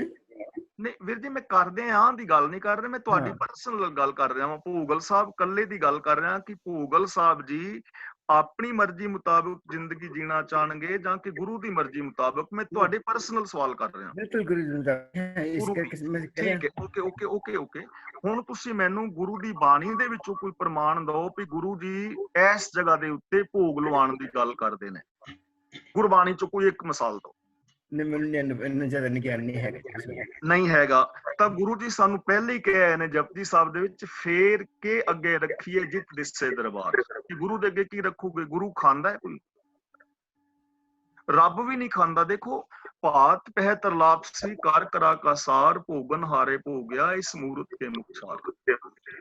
ਕੜਾਹ ਪ੍ਰਸ਼ਾਦ ਦੀ ਦੇਗ ਹੈ, ਉਹਦੇ ਵਾਸਤੇ ਪ੍ਰਵਾਨ ਹੋਣਾ ਲਿਖਿਆ ਹੈ। ਦੇਖੋ, ਜਿਹੜਾ ਅਸੀਂ ਕੌਲੀ ਵਿੱਚ ਪਾ ਕੇ ਗੁਰੂ ਗ੍ਰੰਥ ਸਾਹਿਬ ਦੀ ਹਜ਼ੂਰੀ ਵਿੱਚ ਰੱਖਦੇ ਆ ਨਾ ਪ੍ਰਸ਼ਾਦ, ਉਹ ਆਮ ਕਰਕੇ ਪ੍ਰਚਾਰਿਆ ਜਾਂਦਾ ਕਿ ਗੁਰੂ ਜੀ ਵਾਸਤੇ ਵੀ ਜਾਂ ਰੱਬ ਵਾਸਤੇ। ਉਹ ਗੁਰੂ ਵਾਸਤੇ ਔਰ ਰੱਬ ਵਾਸਤੇ ਨਹੀਂ ਹੁੰਦਾ, ਉਹ ਇਸ ਵਾਸਤੇ ਹੈਗਾ ਵੀ ਜਿਹੜਾ ਗ੍ਰੰਥੀ ਸਹਿਬਾਨ ਜਾਂ ਕੋਈ ਭੈਣ ਵੀਰ ਚੌਰ ਸਾਹਿਬ ਦੀ ਸੇਵਾ ਕਰ ਰਿਹਾ ਹੈ, ਉਹਦੇ ਸਤਿਕਾਰ ਵਜੋਂ ਅਸੀਂ ਉਹਨੂੰ ਪ੍ਰਸ਼ਾਦ ਦੇਣਾ ਹੈ ਤੇ ਉਹ ਉਦੋਂ ਲੈ ਨਹੀਂ ਸਕਦਾ, ਉਹ ਕੌਲੀ ਚ ਪਾ ਕੇ ਉਹਦਾ ਹਿੱਸਾ ਰੱਖੀਦਾ, ਜਿਸ ਕਰਕੇ ਉੱਠ ਕੇ ਖਾ ਲਵੇ। ਇਹ ਕੜਾਹ ਪ੍ਰਸ਼ਾਦ ਜਿਹੜਾ ਹੈ ਨਾ, ਦੇਖੋ ਬਾਣੀ ਪੜ੍ਹ ਕੇ ਅਸੀਂ ਕੜਾਹ ਪ੍ਰਸ਼ਾਦ ਬਣਾਉਂਦੇ ਆ, ਉਹ ਹੈਗੀ ਹੈ ਭਗਤੀ। ਔਰ ਜਦੋਂ ਅਸੀਂ ਕਿਰਪਾਨ ਭੇਟ ਕਰਦੇ ਹਾਂ, ਸ਼ਕਤੀ ਹੈ, ਭਗਤੀ ਸ਼ਕਤੀ ਦਾ ਸੁਮੇਲ ਦਾ ਇੱਕ ਹੈਗਾ। ਔਰ ਪੰਥ ਨੇ ਇਹ ਚੀਜ਼ ਪਾਸ ਕੀਤੀ ਕਿ ਮਤਲਬ ਗੁਰੂ ਗ੍ਰੰਥ ਸਾਹਿਬ ਜੀ ਦੀ ਹਜ਼ੂਰੀ ਵਿੱਚ ਅਸੀਂ ਅਰਦਾਸ ਕਰਨੀ ਵੀ ਕੜਾਹ ਪ੍ਰਸ਼ਾਦ ਦੀ ਦੇਗ ਆਪ ਦੇ ਦਰ ਪ੍ਰਵਾਨ ਹੋਵੇ, ਦਰ ਪ੍ਰਵਾਨੀ ਦੇਗ ਸੰਗਤ ਵਿੱਚ ਵਰਤਾਉਣ ਦੀ ਆਗਿਆ ਬਖਸ਼ੋ। ਉਸ ਤੋਂ ਬਾਅਦ ਹੁਕਮਨਾਮਾ ਲਿਆ ਜਾਏ, ਹੁਕਮਨਾਮਾ ਲੈਣ ਤੋਂ ਬਾਅਦ ਕਿਰਪਾਨ ਭੇਟ ਕੀਤੀ ਜਾਏ, ਕਿਰਪਾਨ ਭੇਟ ਕਰਨ ਤੋਂ ਬਾਅਦ ਪੰਜ ਪਿਆਰਿਆਂ ਦਾ ਪ੍ਰਸ਼ਾਦ ਕੱਢ ਕੇ ਵਰਤਾਇਆ ਜਾਏ। ਉਸ ਤੋਂ ਬਾਅਦ ਗ੍ਰੰਥੀ ਸਿੰਘ ਦੇ ਵਾਸਤੇ ਰੱਖ ਕੇ ਫਿਰ ਪ੍ਰਸ਼ਾਦ ਵਰਤਾਇਆ ਜਾਏ। ਪ੍ਰਸ਼ਾਦ ਦੀ ਮਰਿਆਦਾ ਹੈ, ਕਿਤੇ ਵੀ ਰਹਿਤ ਮਰਿਆਦਾ ਦੇ ਅੰਦਰ ਜਿਹੜਾ ਹੈ ਨਹੀਂ ਲਿਖਿਆ ਪ੍ਰਸ਼ਾਦੇ ਵਾਸਤੇ। ਇਹ ਸਾਡੀਆਂ ਆਪਣੀਆਂ ਬਣਾਈਆਂ ਨੇ ਤੇ ਇਹਨਾਂ ਸਾਡੀਆਂ ਆਪਣੀਆਂ ਬਣਾਈਆਂ ਹੀ ਚੀਜ਼ਾਂ ਨੇ ਸਾਡੇ ਅੰਦਰ ਜਿਹੜੀ ਇਹ ਲੜਾਈ ਦੰਗੇ ਫਸਾਦ ਖੜੇ ਕੀਤੇ ਨੇ, ਔਰ ਸਾਰੇ ਟੋਟਲ ਬਾਬਿਆਂ ਚੋਂ ਆਈਆਂ ਨੇ। ਮੈਂ ਇੱਕ ਡੇਰੇ ਤੇ ਮੈਂ ਨਾਂ ਨਹੀਂ ਲਵਾਂਗਾ, ਮੈਂ ਆਪ ਦੇਖਿਆ ਕਿ ਉੱਥੇ ਗੁਰੂ ਨਾਨਕ ਦੇਵ ਜੀ ਦੀ ਤਸਵੀਰ ਰੱਖੀ ਵੱਡੀ ਸਾਰੀ, ਤੇ ਉਹ ਪਹਿਲੋਂ ਕਾਲਜ ਚ ਪਾਣੀ ਪਾਉਂਦੇ ਨੇ ਤੇ ਕਹਿੰਦੇ ਨੇ ਬਾਬਾ ਜੀ ਤੁਸੀਂ ਹੱਥ ਧੋ ਲਓ, ਫਿਰ ਤੌਲੀਆ ਹਿਲਾਉਂਦੇ ਨੇ ਬਾਬਾ ਜੀ ਹੱਥ ਪੂੰਝ ਲਓ, ਫਿਰ ਅੱਗੇ ਪ੍ਰਸ਼ਾਦੇ ਦਾ ਥਾਲ ਰੱਖਦੇ ਨੇ ਬਾਬਾ ਜੀ ਪ੍ਰਸ਼ਾਦਾ ਛਕ ਲਓ, ਫਿਰ ਉਹ ਪਰਦਾ ਤਾਣ ਕੇ ਬਾਹਰ ਬਹਿ ਜਾਂਦੇ ਨੇ, ਫਿਰ ਉਹ ਪ੍ਰਸ਼ਾਦੇ ਦਾ ਥਾਲ ਚੁੱਕ ਕੇ ਫਿਰ ਕੌਲਾ ਧਰਦੇ ਨੇ ਬਾਬਾ ਜੀ ਹੱਥ ਧੋ ਲਓ, ਫਿਰ ਤੌਲੀਆ ਹਿਲਾਉਂਦੇ ਨੇ ਬਾਬਾ ਜੀ ਹੱਥ ਪੂੰਝ ਲਓ, ਤੇ ਉਹ ਸਾਰਾ ਥਾਲ ਚੁੱਕ ਕੇ ਫਿਰ ਜਾ ਕੇ ਥੱਲੇ ਆਪ ਖਾ ਲੈਂਦੇ। ਬਾਬੇ ਨੇ ਤੇ ਫਿਰ ਨਹੀਂ ਖਾਦਾ, ਜਾਂ ਤੇ ਉਹ ਖੀਰ ਵਗੈਰਾ ਖਾ ਲੈਣ ਸਾਰੀ। ਇਸ ਕਰਕੇ ਵੀਰ ਜੀ ਨਾ ਭਰਮ ਨੇ ਮਤਲਬ ਸਾਡੇ, ਇਹਨਾਂ ਦੇ ਵਿੱਚੋਂ ਸਾਨੂੰ ਨਿਕਲਣ ਦੀ ਲੋੜ ਹੈਗੀ ਹੈ। ਦੇਖੋ ਬਾਣੀ ਦਾ ਕਿੰਨਾ ਵੱਡਾ ਸ਼ਬਦ ਹੈਗਾ, ਆਨੀ ਲੈ ਦੂਧ ਰਿੰਧਾਈ ਲੈ ਖੀਰਨ ਠਾਕੁਰ ਕੋ ਨੈਵੇਦ ਕਰੋ, ਖੰਡਨ ਕੀਤਾ। ਫਿਰ ਪਾਣੀ ਦੀ ਗੱਲ ਕਰਦੇ ਨੇ, ਆਨੀ ਲੈ ਗਾਗਰ ਭਰਾਈ ਲੈ ਉਦਕ ਠਾਕੁਰ ਕੋ ਨੈਵੇਦ ਕਰੋ, ਫਿਰ ਮਾਲਾ ਦੀ ਗੱਲ ਕੀਤੀ। ਲੇਕਿਨ ਅਸੀਂ ਉਹਨਾਂ ਚੀਜ਼ਾਂ ਦੇ ਵਿੱਚ ਉਲਝੇ ਹੋਏ ਹਾਂ, ਅਸੀਂ ਰੱਬ ਨੂੰ ਸਮਝ ਨਹੀਂ ਸਕੇ ਕਿ ਰੱਬ ਹੈ ਕੀ। ਜਿਸ ਰੱਬ ਨੂੰ ਅਸੀਂ ਪਾਣ ਦੀ ਗੱਲ ਕਰ ਰਹੇ ਹਾਂ, ਉਹ ਤੇ ਸਾਡਾ ਆਪਣਾ ਆਪਾ ਹੈ, ਗੁਣਾਂ ਦਾ ਮੁਜੱਸਮਾ ਹੈ, ਉਹਨੂੰ ਪਾਣਾ ਸੀ। ਪਰ ਅਸੀਂ ਇੱਥੇ ਭੋਗਾਂ ਦੇ ਉੱਤੇ ਉਲਝ ਕੇ ਰਹਿ ਗਏ। ਫਿਰ ਵੀ ਜੇ ਤੁਹਾਡੇ ਵਿਚਾਰ ਵੱਖਰੇ ਨੇ ਤਾਂ ਕੋਈ ਗੱਲ ਨਹੀਂ, ਲੇਕਿਨ ਅਸਲੀਅਤ ਇਹ ਹੈ, ਜੇ ਅਸੀਂ ਗੁਰਬਾਣੀ ਮੁਤਾਬਕ ਜ਼ਿੰਦਗੀ ਜੀਣੀ ਹੈ ਤਾਂ ਫਿਰ ਸਾਨੂੰ, ਚਾਹੇ ਦੇਖੋ ਤੁਸੀਂ ਹੋ, ਚਾਹੇ ਮੈਂ ਆ, ਜਾਂ ਵੀਰ ਤਰਲੋਚਨ ਸਿੰਘ ਜੀ ਨੇ, ਕੋਈ ਪ੍ਰਧਾਨ ਸੈਕਟਰੀ ਕੋਈ ਵੀ ਹੈ, ਜਾਂ ਮਤਲਬ ਮੁੱਖ ਮੰਤਰੀ ਹੈ, ਉਹਨੂੰ ਗੁਰਬਾਣੀ ਅਨੁਸਾਰ ਤਾਂ ਫਿਰ ਕੋਈ ਪ੍ਰਮਾਣ ਦੇਣਾ ਪੈਣਾ। ਅਸੀਂ ਨਾ ਇੱਥੇ ਇੱਕ 34 ਸੈਕਟਰ ਵਿੱਚ ਮੇਰੀ ਡਿਊਟੀ ਸੀ ਹੈਡ ਗ੍ਰੰਥੀ ਦੀ, ਤੇ ਉਦੋਂ ਜਸਵੰਤ ਸਿੰਘ ਵੀਰ ਜੀ ਵੀ ਸੀ, ਅੱਜ ਕੱਲ ਅਮਰੀਕਾ ਦੇ, ਤੇ ਇੱਕ ਬਹੁਤ ਵੱਡਾ ਰਾਜਨੀਤਿਕ ਪਰਿਵਾਰ ਸੀ ਤੇ ਉਹਨਾਂ ਦੇ ਘਰ ਸੀ ਪਾਠ। ਪਾਠੀਆਂ ਨੂੰ ਭੇਜਿਆ ਤੇ ਉਹਨਾਂ ਨੇ ਕਿਹਾ ਵੀ ਜੋਤ ਨਹੀਂ ਜਗਾਣੀ। ਉਹ ਕਹਿੰਦੇ ਸੀ ਜੋਤ ਜਗਾਣੀ, ਉਹ ਕਹਿੰਦੇ ਵੀ ਸਾਨੂੰ ਜੋਤ ਜਗਾਉਣ ਵਾਸਤੇ ਮਨਾ ਕੀਤਾ ਵੀ ਜੋਤ ਨਹੀਂ ਜਗਾਣੀ। ਤੇ ਉਹ ਪਾਠ ਜਿਹੜਾ ਸੀ ਉਹ 12 ਵਜ ਗਏ ਇਸੇ ਚੱਕਰ 'ਚ ਤੇ ਉਹਨੇ ਜਿਹੜਾ ਘਰ ਵਾਲਾ ਸੀ ਉਹ ਕਹਿੰਦਾ ਵੀ ਮੈਂ ਤੁਹਾਨੂੰ ਜਾਣ ਨਹੀਂ ਦੇਣਾ, ਮੈਂ ਤੁਹਾਨੂੰ ਗੋਲੀ ਮਾਰ ਦੇਣੀ। ਪਾਠੀਆਂ ਨੂੰ 5 ਨੂੰ ਉਹਨੇ ਰੋਕ ਲਿਆ ਤੇ ਉਹ SSP ਦਾ ਫੋਨ ਉਹਨੂੰ ਆਇਆ ਵੀ ਤੂੰ ਆਇਆ ਨਹੀਂ। ਉਹ ਕਹਿੰਦਾ ਯਾਰ ਆ ਬਾਬਿਆਂ ਨੇ ਰੌਲਾ ਪਾਤਾ ਤੇ ਇਸ ਕਰਕੇ ਮਤਲਬ ਮੈਂ ਲੇਟ ਹੋ ਗਿਆ। ਉਹ ਕਹਿੰਦੇ ਫਿਰ ਅਸੀਂ ਪੁਲਿਸ ਭੇਜੀਏ। ਉਹ ਕਹਿੰਦਾ ਨਹੀਂ ਪੁਲਿਸ ਦੀ ਗੱਲ ਨਹੀਂ। ਉਹਨਾਂ ਨੂੰ ਪਾਠੀਆਂ ਨੂੰ ਕਹਿੰਦਾ ਵੀ ਜਾਂ ਤੇ ਤੁਸੀਂ ਮੈਨੂੰ ਇੱਥੇ ਮਤਲਬ ਰਹੋ ਤੇ ਨਹੀਂ ਤੇ ਮੈਂ ਤੁਹਾਨੂੰ ਗੋਲੀ ਮਾਰ ਦੇਣੀ, ਜਾਂ ਤੁਸੀਂ ਮੈਨੂੰ ਮਾਰੋਗੇ ਜਾਂ ਮੈਂ ਤੁਹਾਨੂੰ ਮਾਰ ਦੇਣਾ। ਇਸ ਤੋਂ ਗੱਲ ਹੋ ਗਈ। ਫਿਰ ਨਾ ਉਹ ਕੁਦਰਤੀ ਮੈਂ ਉੱਥੇ ਗੁਰਦੁਆਰੇ ਗਿਆ ਸੀ ਤੇ ਮੈਨੂੰ ਪਤਾ ਲੱਗਾ, ਮੈਂ ਉਹਨਾਂ ਦੇ ਘਰ ਗਿਆ ਤੇ ਜਾ ਕੇ ਉਹਨਾਂ ਜਿਹੜੇ ਪਾਠੀ ਸਨ ਵਿਚਾਰੇ ਪੀਲਾ ਰੰਗ ਹੋ ਕੇ ਬੈਠੇ। ਫਿਰ ਉਹ ਮੈਂ ਗੱਲ ਕੀ ਕਹਿਣ ਲੱਗੀ ਵੀ ਇਹ ਗੱਲ ਹੈਗੀ। ਮੈਂ ਕਿਹਾ ਵੀ ਇਹਨਾਂ ਪਾਠੀਆਂ ਨੂੰ ਤੁਸੀਂ ਛੱਡ ਦਿਓ, ਇਹਨਾਂ ਦਾ ਕੋਈ ਦੋਸ਼ ਨਹੀਂ, ਵੀ ਇਹਨਾਂ ਨੂੰ ਅਸੀਂ ਕਿਹਾ ਵੀ ਤੁਸੀਂ ਜੋਤ ਨਹੀਂ ਜਗਾਣੀ, ਤੁਸੀਂ ਮੇਰੇ ਨਾਲ ਗੱਲ ਕਰੋ। ਉਹ ਕਹਿਣ ਲੱਗਾ ਜੀ ਸਾਡਾ ਪ੍ਰਧਾਨ ਫਲਾਣਾ ਸ਼੍ਰੋਮਣੀ ਕਮੇਟੀ ਦਾ। ਮੈਂ ਕਿਹਾ ਵੀ ਤੁਸੀਂ ਪ੍ਰਧਾਨ ਨੂੰ ਮਿਲਾਓ ਹੁਣੇ ਫੋਨ। ਮੈਂ ਕਿਹਾ ਵੀ ਜੇ ਪ੍ਰਧਾਨ ਨੇ ਸਿੱਧ ਕਰ ਦੇਵੇ ਵੀ ਅਕਾਲ ਤਖਤ ਦੀ ਮਰਿਆਦਾ ਵਿੱਚ ਜੋਤ ਜਗਾਣੀ ਲਿਖੀ ਹੈ ਤੇ ਮੈਂ ਮਤਲਬ ਇੱਥੇ ਫਾਹ ਲੈ ਕੇ ਮਰ ਜਾਵਾਂਗਾ। ਤੇ ਜਾਂ ਮੈਂ ਕਿਹਾ ਤੁਸੀਂ ਮਤਲਬ ਉੱਥੇ ਵੈਸਾ ਵੈਸੀ ਹੋਈ ਪੂਰੀ। ਫਿਰ ਮੁੜ ਕੇ ਉਹਨਾਂ ਨੇ ਚਲੋ ਮਾਫੀ ਮੰਗੀ। ਮੈਂ ਕਿਹਾ ਇਹਨਾਂ ਪਾਠੀਆਂ ਤੋਂ ਮਾਫੀ ਮੰਗੋ। ਮੈਂ ਕਿਹਾ ਪ੍ਰਧਾਨ ਹੋਏ ਜਾਂ ਕੋਈ ਹੋਏ, ਇਹਦੇ ਨਾਲ ਪਦਵੀ ਦੀ ਲੋੜ ਨਹੀਂ ਹੈ। ਗੱਲ ਤਾਂ ਅਕਾਲ ਤਖਤ ਦੀ ਮਰਿਆਦਾ ਨੂੰ ਅਸੀਂ ਫੋਲੋ ਕਰੀਏ ਨਾ, ਜਾਂ ਮਤਲਬ ਕੋਸ਼ਿਸ਼ ਕਰਕੇ ਸਾਨੂੰ ਇਹਨਾਂ ਚੀਜ਼ਾਂ ਦੀ ਜ਼ਰੂਰਤ ਹੈ। ਸਾਰੀਆਂ ਬਾਬਿਆਂ ਦੇ ਡੇਰਿਆਂ ਤੋਂ ਆਈਆਂ ਨੇ, ਵਹਿਮ ਭਰਮ ਨੇ, ਇਹਨਾਂ ਤੋਂ ਉਤਾਂ ਉੱਠਣ ਦੀ ਲੋੜ ਹੈਗੀ ਹੈ। ਰੱਬ ਸਾਡੇ ਪਰੌਂਠਿਆਂ ਦਾ ਭੁੱਖਾ ਨਹੀਂ, ਉਹ ਸਾਨੂੰ ਸਾਰੀਆਂ ਚੀਜ਼ਾਂ ਦੇਖਦਾ ਹੈ ਔਰ ਇਹ ਚੀਜ਼ਾਂ ਵਿਅਰਥ। ਪਰ ਫਿਰ ਵੀ ਤੁਸੀਂ ਆਪਣੇ ਵਿਚਾਰ ਦੱਸੋ, ਕੀ ਕਹਿਣਾ ਚਾਹੋਗੇ? ਖੁੱਲ ਕੇ ਅਸਲੀਰ ਭਰਾ ਖੁੱਲ ਕੇ ਪ੍ਰਸ਼ਾਦ ਪ੍ਰਵਾਨ ਕਰਿਆ ਭੋਗ ਲੈਣਾ ਤੇ ਘੱਟੋ ਘੱਟ ਰਿਸਪੈਕਟ ਨਾਲ ਜਾਣਾ ਚਾਹੀਦਾ। ਨਹੀਂ ਵੀ ਕਿਚਨ ਚ ਰੱਖ ਦਿਓ, ਚਲੋ ਅਰਦਾਸ ਕਰ ਦਿਓ, ਠੀਕ ਆ। ਨਹੀਂ ਵੀਰ ਜੀ, ਗੱਲ ਦੇਖੋ, ਗੱਲ ਉੱਤੇ ਥਾਲੀ ਲਿਜਾਣ ਦੀ ਜਾਂ ਨਾ ਪ੍ਰਵਾਨ ਕਰਾ ਪ੍ਰਸ਼ਾਦ ਬਸ ਬਿਲਕੁਲ ਠੀਕ ਆ, ਹੈ ਨਾ ਵੀਰ ਜੀ। ਗੱਲ ਨਾ ਗੁਰਦੁਆਰਾ ਸਾਹਿਬ ਥਾਲੀ ਲਿਜਾਣ ਦੀ ਜਾਂ ਲੰਗਰ ਵਿੱਚ ਅਰਦਾਸ ਕਰਨ ਦੀ ਨਹੀਂ। ਗੱਲ ਸਿਰਫ ਇਹ ਹੈਗੀ ਏ ਵੀ ਜਿਹੜੀ ਲੰਗਰ ਦੀ ਅਰਦਾਸ ਦੀ ਮਰਿਆਦਾ ਹੀ ਨਹੀਂ ਹੈ, ਕੜਾਹ ਪ੍ਰਸ਼ਾਦ ਦੀ ਦੇਗ ਦੀ ਮਰਿਆਦਾ ਹੈ। ਹਾਂ, ਜੇ ਤੁਸੀਂ ਅਰਦਾਸ ਕਰਨੀ, ਬੇਸ਼ੱਕ ਤੁਸੀਂ ਥਾਲੀ ਗੁਰੂ ਗ੍ਰੰਥ ਸਾਹਿਬ ਦੀ ਹਜ਼ੂਰੀ ਚ ਲੈ ਜਾਓ, ਲੰਗਰ ਚ ਕਰੋ, ਤੁਹਾਡੀ ਆਪਣੀ ਮਰਜ਼ੀ ਹੈ। ਤੁਸੀਂ ਆਪਣੀ ਮਰਜ਼ੀ ਕਰ ਸਕਦੇ ਹੋ, ਨੋ ਪ੍ਰੋਬਲਮ। ਮੈਂ ਤੁਹਾਨੂੰ ਰੋਕ ਨਹੀਂ ਰਿਹਾ, ਨਾ ਮੈਂ ਤੁਹਾਡੀ ਥਾਲੀ ਚੁੱਕਣ ਲੱਗਾ ਵਾਂ। ਜੇ ਕੋਈ ਵੀ ਵੀਰ ਭੈਣ ਥਾਲੀ ਲਿਜਾਂਦਾ, ਨੋ ਪ੍ਰੋਬਲਮ, ਮੈਂ ਆਪ ਭੋਗ ਲਵਾਉਂਦਾ ਰਿਹਾ। ਅਸੀਂ ਆਪਣੇ ਘਰ ਵੀ ਸਵੇਰੇ ਮਤਲਬ ਨਾ ਸ਼ਾਮੀ 2 ਟਾਈਮ ਅਰਦਾਸ ਕਰਕੇ ਖਾਂਦੇ ਰਹੇ, ਪਰ ਇਹ ਗੁਰਮਤ ਅਨੁਸਾਰ ਨਹੀਂ ਹੈ। ਠੀਕ ਹੈ ਜੀ। ਬਾਕੀ ਫਿਰ ਵੀ ਕਰਦਾ ਤਾਂ ਉਹਦੇ ਵਾਸਤੇ ਸਾਡੀ ਵਿਰੋਧਤਾ ਨਹੀਂ ਹੈ। ਹਾਂਜੀ, ਮੈਂ ਧੰਨਵਾਦ ਕਰਦਾ ਜੀ ਭੋਗਲ ਜੀ ਦਾ। ਇਹਨਾਂ ਨੇ ਬਹੁਤ ਵਧੀਆ ਸਵਾਲ ਪੁੱਛਿਆ, ਕਿਉਂਕਿ ਕੱਲ ਵੀ ਆਪਾਂ ਗੱਲ ਕਰਦੇ ਸੀ ਵੀ ਇਸ ਕਲਾਸ ਦਾ ਮਤਲਬ ਇਹ ਬਹੁਤ ਬਿਊਟੀ ਆ, ਜਿਹਦੇ ਵਿੱਚ ਆਪਾਂ ਖੁੱਲ ਕੇ ਗੱਲ ਕਰ ਸਕਦੇ। ਜਿੱਦਾਂ ਗਿਆਨੀ ਜੀ ਨੇ ਵੀ ਸਾਰਿਆਂ ਦੇ ਨਾਲ ਇਹ ਗੱਲ ਕੀਤੀ ਆ ਕਿ ਤੁਸੀਂ ਆਪਣੇ ਵਿਚਾਰ ਖੁੱਲ ਕੇ ਦੱਸੋ, ਇਹਦੇ ਵਿੱਚ ਕੋਈ ਗੁੱਸੇ ਗਿਲੇ ਵਾਲੀ ਗੱਲ ਨਹੀਂ। ਜਿਹੜੀਆਂ ਵਿਚਾਰਾਂ ਸਾਡੇ ਮਨ 'ਚ ਹੈਗੀਆਂ ਨਾ ਜੀ, ਕਿ ਕਿਸੇ ਦੇ ਅਗੇਂਸਟ ਆ ਜਾਂ ਉਹਦੇ ਉਲਟ ਚੱਲਦੀਆਂ ਆ, ਤਾਂ ਉਹਨਾਂ ਨੂੰ ਆਪਾਂ ਇੱਥੇ ਖੋਲ ਕੇ ਰੱਖ ਸਕਦੇ ਆ। ਉਹਨਾਂ ਨੂੰ ਕਈ ਜੇ ਕੋਈ ਭੁਲੇਖਾ ਆ ਤਾਂ ਆਪਾਂ ਉਹ ਭੁਲੇਖੇ ਵੀ ਦੂਰ ਕਰਨੇ ਆ, ਤੇ ਜੇ ਕੋਈ ਗੁੰਝਲ ਆ, ਗੁੰਝਲ ਵੀ ਖੋਲਣੀ ਆ। ਇਹਦੇ ਵਿੱਚੋਂ ਇੱਕੋ ਗੱਲ ਨਿਕਲਦੀ ਹੈ ਭੋਗਲ ਸਾਹਿਬ ਕਿ ਜਿਹੜੀ ਆਪਾਂ ਇੱਕ ਝੰਡੇ ਥੱਲੇ, ਕੱਲ ਵੀ ਗੱਲ ਕਰਦੇ ਜੀ, ਇੱਕ ਝੰਡੇ ਥੱਲੇ ਜੇ ਅਸੀਂ ਆਉਣਾ ਆ ਜੀ, ਤੇ ਉਹ ਜਿਹੜੀ ਅਕਾਲ ਤਖਤ ਦੀ ਮਰਿਆਦਾ ਉਹਨਾਂ ਨੇ ਕਹੀ, ਉਹ ਸਾਰਿਆਂ ਦੇ ਕੋਲ ਕਾਪੀ ਹੋਣੀ ਚਾਹੀਦੀ ਹੈ, ਤਾਂ ਕਿ ਅਸੀਂ ਜੇ ਪੜ੍ਹ ਕੇ ਉਹਦੇ ਵਿੱਚੋਂ ਜੇ ਫੋਲੋ ਕਰੀਏ ਤਾਂ ਉਹਦੇ ਵਿੱਚ ਜਿਹੜੇ ਅਸੂਲ ਕਾਨੂੰਨ ਸਾਡੇ ਤੇ ਲਾਗੂ ਹੈਗੇ ਆ, ਅਸੀਂ ਉਹਨਾਂ ਨੂੰ ਫੋਲੋ ਕਰਕੇ ਕਰੀਏ, ਨਾ ਕਿ ਜਿੱਦਾਂ ਮਤਲਬ ਕਹਿ ਲਓ ਅੱਜ ਤਾਂ ਜੋ ਮਨੌਤਾਂ ਸਾਨੂੰ ਦੱਸੀਆਂ ਗਈਆਂ ਉਹਨੂੰ ਅਸੀਂ ਫੋਲੋ ਕਰਦੇ ਹਾਂ। ਉਹਦੇ ਵਿੱਚ ਫਿਰ ਜੇ ਉਲਟ ਕੋਈ ਆਂਦੀ ਨਾ ਗੱਲ, ਤਾਂ ਅਸੀਂ ਥੋੜਾ ਉਹਨੂੰ ਪਸੰਦ ਨਹੀਂ ਕਰਦੇ। ਤਾਂ ਉਹ ਇਹ ਗੱਲਾਂ ਗੱਲ ਕਰਕੇ ਉਹਦੇ ਖੁੱਲ ਸਕਦੀਆਂ ਵੀ ਕਿੱਥੇ ਕੀ ਕੁਝ ਲਿਖਿਆ ਆ, ਤੇ ਆਪਾਂ ਇਕੱਠੇ ਹੋਣਾ, ਮਤਲਬ ਜੁਦੇ ਨਹੀਂ ਹੋਣਾ। ਵੀ ਆਪਣੇ ਘਰਾਂ ਦੇ ਵਿੱਚ ਜਿੱਦਾਂ ਮਰਜ਼ੀ ਕਰੀ ਚਲੋ, ਪਰ ਗੁਰਦੁਆਰੇ ਦੇ ਵਿੱਚ ਜਾ ਕੇ ਸਾਰਿਆਂ ਨੇ ਫੋਲੋ ਕਰਨੀ ਉਹ ਚੀਜ਼, ਤੇ ਉਹਦੇ ਬਾਰੇ ਡਿਸਕਸ਼ਨ ਬਹੁਤ ਜ਼ਰੂਰੀ ਹੈ। ਤੁਹਾਡਾ ਬਹੁਤ ਬਹੁਤ ਧੰਨਵਾਦ ਜੀ ਭੋਗਲ ਸਾਹਿਬ। ਤੇ ਸਾਡੇ ਨਾਲ ਪੁਨੀਤ ਕੌਰ ਜੀ, ਉਹਨਾਂ ਨੂੰ ਮੈਂ ਇਹ ਭੋਗਲ ਸਾਹਿਬ ਮੇਰੇ ਬੈਸਟ ਫਰੈਂਡ ਨੇ। ਇੱਥੇ ਆਪਾਂ ਰਾਮਗੜੀਆ ਗੁਰਦੁਆਰੇ ਵਿੱਚ ਇਕੱਠੇ ਮਤਲਬ ਕਲਾਸ ਲਗਾਉਂਦੇ, ਔਰ ਮੇਰੇ ਵੀਰ ਨੇ। ਇਸੇ ਕਰਕੇ ਮੈਂ ਖੁੱਲ ਕੇ ਬੋਲ ਰਿਹਾ ਇਹਨਾਂ ਦੇ ਨਾਲ। ਨਾ ਹੋਰ ਕੋਈ ਹੁੰਦਾ ਸ਼ਾਇਦ ਮੈਂ ਨਾ ਖੁੱਲ ਕੇ ਨਾ ਬੋਲਦਾ। ਮੇਰੇ ਬੈਸਟ ਫਰੈਂਡ ਨੇ ਜੀ। ਥੈਂਕ ਯੂ ਜੀ ਤੁਹਾਡਾ। ਇਹਨਾਂ ਨਾਲ ਵਿਚਾਰਾਂ ਉੱਥੇ ਵੀ ਕਰਦੇ ਰਹਿੰਦੇ ਇਸ ਤਰ੍ਹਾਂ। ਬਹੁਤ ਵਧੀਆ ਜੀ, ਬਹੁਤ ਵਧੀਆ। ਸਾਨੂੰ ਚਾਹੀਦੇ ਇਦਾਂ ਦੇ ਭੋਗਲ ਸਾਹਿਬ, ਸਾਰੇ ਇਦਾਂ ਦੇ ਚਾਹੀਦੇ ਬੰਦੇ ਜਿਹੜੇ ਕੋਈ ਵੀ ਵਿਚਾਰ ਖੁੱਲ ਕੇ ਵਿਚਾਰ ਕਰੋ। ਥੈਂਕ ਯੂ ਜੀ। ਬਿਲਕੁਲ ਬਿਲਕੁਲ ਥੈਂਕ ਯੂ ਤੁਹਾਡਾ। ਪੁਨੀਤ ਕੌਰ ਜੀ, ਤੁਸੀਂ ਆਪਣੇ ਵਿਚਾਰ ਰੱਖੋ। ਉਹਦੇ ਬਾਅਦ ਦੇ ਵਿੱਚ ਮੈਂ ਜਸਵੀਰ ਕੌਰ ਜੀ ਕੋਲ ਆਊਂਗਾ। ਮੈਂ ਉਹਨਾਂ ਨੂੰ ਮਿਊਟ ਕੀਤਾ ਹੈ ਕਿ ਥੋੜੀ ਜਿਹੀ ਨੋਇਜ਼ ਆਉਂਦੀ ਸੀਗੀ, ਤੇ ਮੈਂ ਤੁਹਾਡੇ ਕੋਲ ਆਉਣਾ ਜੀ ਜਸਵੀਰ ਕੌਰ ਜੀ, ਤੇ ਪਹਿਲਾਂ ਪੁਨੀਤ ਕੌਰ ਜੀ। ਹਾਂਜੀ ਹਾਂਜੀ, ਵਾਹਿਗੁਰੂ ਜੀ ਕਾ ਖਾਲਸਾ, ਵਾਹਿਗੁਰੂ ਜੀ ਕੀ ਫਤਿਹ। ਫਤਿਹ ਮੇਰੀ ਭੈਣ। ਹਾਂਜੀ ਵੀਰ ਜੀ, ਇੱਕ ਜਿਹੜੀ 9ਵੀਂ ਪੌੜੀ ਹੈ ਉਹਦੇ ਵਿੱਚ 2 ਜਗ੍ਹਾ ਨਾ ਹੁਕਮ ਮੰਨਿਆ ਪਾਈ ਹੈ ਤੇ ਹੁਕਮ ਮੰਨਿਓ, ਤੇ ਇੱਕ ਮੰਨਿਆ ਤੇ ਇੱਕ ਮੰਨਿਓ, ਤੇ ਇਹਨਾਂ ਦਾ ਡਿਫਰੈਂਸ ਦੱਸਿਓ ਮੈਨੂੰ। ਇਹ ਭੈਣੇ ਇੱਕ ਮਿੰਟ ਲਈ ਮੈਂ ਮੰਨਿਓ ਗੁਰੂ ਤੇਰਾ, ਇਹ 9ਵੀਂ ਪੌੜੀ ਵਿੱਚ ਹੈ ਨਾ? ਹਾਂਜੀ ਹਾਂਜੀ 9ਵੀਂ ਪੌੜੀ ਵਿੱਚ ਹੈ। ਉਹਦੇ ਵਿੱਚ ਹੈ ਇੱਕ ਮਿੰਟ ਲਈ।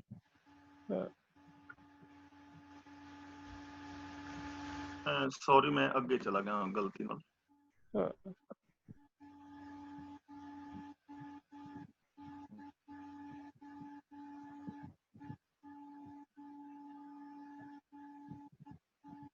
हाँ भैन, जेड़ा पहले ना तन मन धन सब सौंप गुरु को हुक्म मन्ने पाइए, जी मन्ने पाइए दे सिहारी नन्ने दे नाल, हाँ जी, ਇਹਦਾ अर्थ बन जाएगा मनन दे नाल, मनन करके। ठीक है जी। मन्ने ਦਾ मतलब मनन करके, ਤੇ ਜਿਹੜਾ ਅੱਗੇ ਹੈਗਾ ਨਾ ਹੁਕਮ ਮੰਨੇ ਹੋ, ਹਾਂ ਉਹ ਆਰਡਰ ਹੈਗਾ, ਮਤਲਬ ਕਿ ਤੁਸੀਂ ਮੰਨੋ। ਓਕੇ, ਇੱਥੇ ਅਰਥ ਹੈਗਾ ਮਨਨ ਕਰਕੇ, ਹੁਕਮ ਮਨਨ ਕਰਕੇ ਪਾ ਲਈਦਾ ਹੈ। ਤੇ ਉੱਥੇ ਗੁਰੂ ਜੀ ਕਹਿ ਰਹੇ ਨੇ ਹੁਕਮ ਮੰਨੇ ਹੋ ਗੁਰੂ ਕੇਰਾ, ਵੀ ਤੁਸੀਂ ਗੁਰੂ ਦੇ ਹੁਕਮ ਨੂੰ ਮੰਨੋ। ਉੱਥੇ ਸਾਨੂੰ ਆਰਡਰ ਕੀਤਾ ਜਾ ਰਿਹਾ ਹੈ। ਓ ਠੀਕ ਹੈ ਜੀ, ਧੰਨਵਾਦ। ਠੀਕ ਹੈ, ਧੰਨਵਾਦ ਜੀ, ਧੰਨਵਾਦ ਜੀ। ਜਸਵੀਰ ਕੌਰ ਜੀ ਤੁਸੀਂ ਅਨਮਿਊਟ ਹੋ ਜਾਓ ਜੀ ਪਲੀਜ਼। ਹੁਣ ਜਸਵੀਰ ਕੌਰ ਜੀ ਅਨਮਿਊਟ ਹੋ ਜਾਓ, ਹਾਂਜੀ ਕਰੋ ਗੱਲ। ਹਾਂਜੀ ਗਿਆਨੀ ਜੀ, ਮਾਇਆ ਤਮੋਹਣੀ ਤਿਨੇ ਕੀਤੀ ਜਿਨ ਠਗੌਲੀ ਪਾਇਆ, ਇਹ ਵਾਪਸ ਕਿਉਂ ਮੈਨੂੰ ਦੱਸਿਓ ਕੀ ਸੀਗਾ? ਇਹ ਮਾਇਆ ਤਮੋਹਣੀ ਤਿਨੇ ਕੀਤੀ ਜਿਨ ਠਗੌਲੀ ਪਾਈਆ, ਇਹਦਾ ਅਰਥ ਭਾਈ ਸਾਹਿਬ ਸਿੰਘ ਜੀ ਕਰ ਰਹੇ ਨੇ ਕਿ ਜਿਸ ਪ੍ਰਭੂ ਨੇ ਮਾਇਆ ਦੇ ਮੋਹ ਦੀ ਠਗਮੂਰੀ ਬੂਟੀ ਜੀਵਾਂ ਨੂੰ ਚੰਬੇੜੀ ਹੈ, ਉਹਨੇ ਇਹ ਮਾਇਆ ਪੈਦਾ ਕੀਤੀ ਹੈ। ਯਾਨੀ ਇਹ ਜਿਹੜੀ ਸੋਚ ਹੈ ਰੱਬੀ ਸਿਸਟਮ ਦੇ ਵਿੱਚ ਹੀ ਪੈਦਾ ਹੋਈ ਹੈ, ਕਿਉਂਕਿ ਸਿਸਟਮ ਹੈ ਨਾ, ਨਿਯਮ ਚੱਲ ਰਿਹਾ ਹੈ, ਤੇ ਉਸ ਨਿਯਮ ਦੇ ਅੰਦਰ ਹੀ ਜੋ ਚੰਗੇ ਸੰਸਕਾਰ ਪੈਦਾ ਕਰਦਾ ਹੈ, ਉਹਦੇ ਅੰਦਰ ਚੰਗੇ ਸੰਸਕਾਰ ਪੈਦਾ ਹੋ ਜਾਂਦੇ ਨੇ। ਤੇ ਉਸ ਨਿਯਮ ਮੁਤਾਬਕ ਹੀ ਜੇ ਕੋਈ ਮਾੜੇ ਸੰਸਕਾਰ ਪੈਦਾ ਕਰਦਾ ਤਾਂ ਮਾੜੇ ਪੈਦਾ ਹੋ ਜਾਂਦੇ ਨੇ। ਇਹਦਾ ਅਸੀਂ ਛੋਟਾ ਜਿਹਾ ਮਿਸਾਲ ਲੈ ਸਕਦੇ ਹਾਂ, ਜਿਵੇਂ ਤੁਸੀਂ ਕੋਈ ਕੰਪਿਊਟਰ ਖਰੀਦ ਕੇ ਲਿਆਂਦਾ ਹੈ, ਤੇ ਉਹਦੇ ਵਿੱਚ ਹੁਣ ਕੋਈ ਚੰਗਾ ਸੌਫਟਵੇਅਰ ਜਾਂ ਮਾੜਾ ਸੌਫਟਵੇਅਰ ਤੁਸੀਂ ਆਪ ਉਹਦੇ ਵਿੱਚ ਅਪਲੋਡ ਕਰਨਾ ਹੈ ਜਾਂ ਉਹਦੇ ਵਿੱਚ ਇੰਸਟਾਲ ਕਰਨਾ ਹੈ। ਜਿਹੜਾ ਤੁਸੀਂ ਇੰਸਟਾਲ ਕਰ ਲੋਗੇ ਉਹ ਸੌਫਟਵੇਅਰ ਫਿਰ ਕੰਮ ਕਰੀ ਜਾਏਗਾ, ਲੇਕਿਨ ਕੰਮ ਸਿਸਟਮ ਦੇ ਵਿੱਚ ਕਰੇਗਾ। ਇਸੇ ਤਰ੍ਹਾਂ ਰੱਬ ਦਾ ਜਿਹੜਾ ਹੁਕਮ ਹੈਗਾ, ਮੰਨ ਲਓ ਇੱਕ ਹਾਰਡਵੇਅਰ ਹੈਗਾ, ਤੇ ਸਾਡੇ ਜਿਹੜੇ ਵਿਚਾਰ ਨੇ ਉਹ ਸੌਫਟਵੇਅਰ ਨੇ, ਜਿਹੜੇ ਅਸੀਂ ਇਹਦੇ ਵਿੱਚ ਇੰਸਟਾਲ ਕਰਦੇ ਫਿਰ ਉਹਨਾਂ ਨੇ ਉਹ ਕੰਮ ਕਰੀ ਜਾਣਾ। ਇਸ ਲਈ ਇਹ ਮਾਇਆ ਜਿਹੜੀ ਹੈ ਉਹਦੇ ਹੁਕਮ ਦੇ ਵਿੱਚ ਹੀ, ਸਿਸਟਮ ਦੇ ਵਿੱਚ ਹੀ ਕੰਮ ਕਰ ਰਹੀ ਹੈ, ਔਰ ਜਿਹੜੇ ਚੰਗੇ ਸ਼ੁਭ ਗੁਣ ਨੇ ਉਹ ਵੀ ਸਿਸਟਮ ਵਿੱਚ ਨੇ। ਠੀਕ ਹੈ, ਠੀਕ ਹੈ, ਧੰਨਵਾਦ। ਧੰਨਵਾਦ ਜੀ। ਤੇ ਸਾਡੇ ਨਾਲ ਕੁਲਦੀਪ ਕੌਰ ਜੀ ਵੀ ਹੈਗੇ ਆ ਜੀ, ਮੈਂ ਉਹਨਾਂ ਨੂੰ ਵੀ ਕਹਿਣਾ, ਤੇ ਹੋਰ ਕਿਸੇ ਨੇ ਵੀ ਕੋਈ ਆਪਣੇ ਵਿਚਾਰ ਦੇਣੇ ਹੋਣ ਤਾਂ ਉਹ ਵੀ ਆ ਜਾਣ। ਕੁਲਦੀਪ ਕੌਰ ਜੀ। ਗਿਆਨੀ ਜੀ, ਹਾਂਜੀ ਭੈਣ ਜੀ। ਭੋਗਲ ਸਾਹਿਬ ਦੇ ਕੁਐਸਚਨ ਦੇ ਨਾਲ ਮੈਂ ਥੋੜਾ ਜਿਹਾ ਰਿਲੇਟਡ ਆ। ਹਾਂਜੀ। ਕਿ ਜਦੋਂ ਅਕਬਰ ਬਾਦਸ਼ਾਹ ਗੁਰੂ ਅਮਰਦਾਸ ਪਾਸ ਆਏ ਸੀ, ਹਾਂਜੀ, ਤੇ ਉਹਨੇ ਪੰਗਤ ਚ ਲੰਗਰ ਛਕ ਕੇ ਫੇਰ ਗਿਆ ਸੀ। ਸੋ ਅਗਰ ਕੁਈਨ ਗੁਰਦੁਆਰੇ ਆਂਦੀ ਹੈ, ਅਗਰ ਉਹ ਪਹਿਲਾਂ ਤਾਂ ਲੰਗਰ ਛਕੇਗੀ ਨਹੀਂ, ਸਿਕਿਉਰਿਟੀ ਵਗੈਰਾ ਕਰਕੇ, ਚਲੋ ਜੇ ਛਕਦੀ ਵੀ ਹੈ ਤਾਂ ਉਹ ਪੰਗਤ ਚ ਬਹਿ ਕੇ ਛਕੇਗੀ। ਹਾਂਜੀ, ਉਹ ਤਾਂ ਨਾ ਪੰਗਤ ਦੇ ਵਿੱਚ ਬੈਠ ਕੇ ਹੀ ਛਕੇਗੀ। ਉਹਨਾਂ ਨੂੰ ਪਤਾ ਹੈ ਕਿ ਇਹਨਾਂ ਦਾ ਰਿਵਾਜ ਹੀ ਇਹ ਆ, ਫਿਰ ਉਹ ਇਹਨੂੰ ਮੰਨੇਗੀ, ਫਿਰ ਉਹ ਪੰਗਤ ਦੇ ਵਿੱਚ ਹੀ ਬੈਠ ਕੇ ਨਾਲ ਹੀ ਰੋਟੀ ਖਾਏਗੀ, ਚਾਹੇ ਉਹਨੂੰ ਉਹ ਤਾਂ ਅੰਡਰਸਟੈਂਡ, ਉਹ ਚਲੋ ਉਹ ਤਾਂ ਭੋਗਲ ਜੀ ਵੀ ਸਮਝਦੇ ਨੇ, ਸਿਰਫ ਗੱਲ ਤਾਂ ਉਹ ਭੋਗ ਲਵਾਉਣ ਦੀ ਚੱਲ ਗਈ ਸੀ।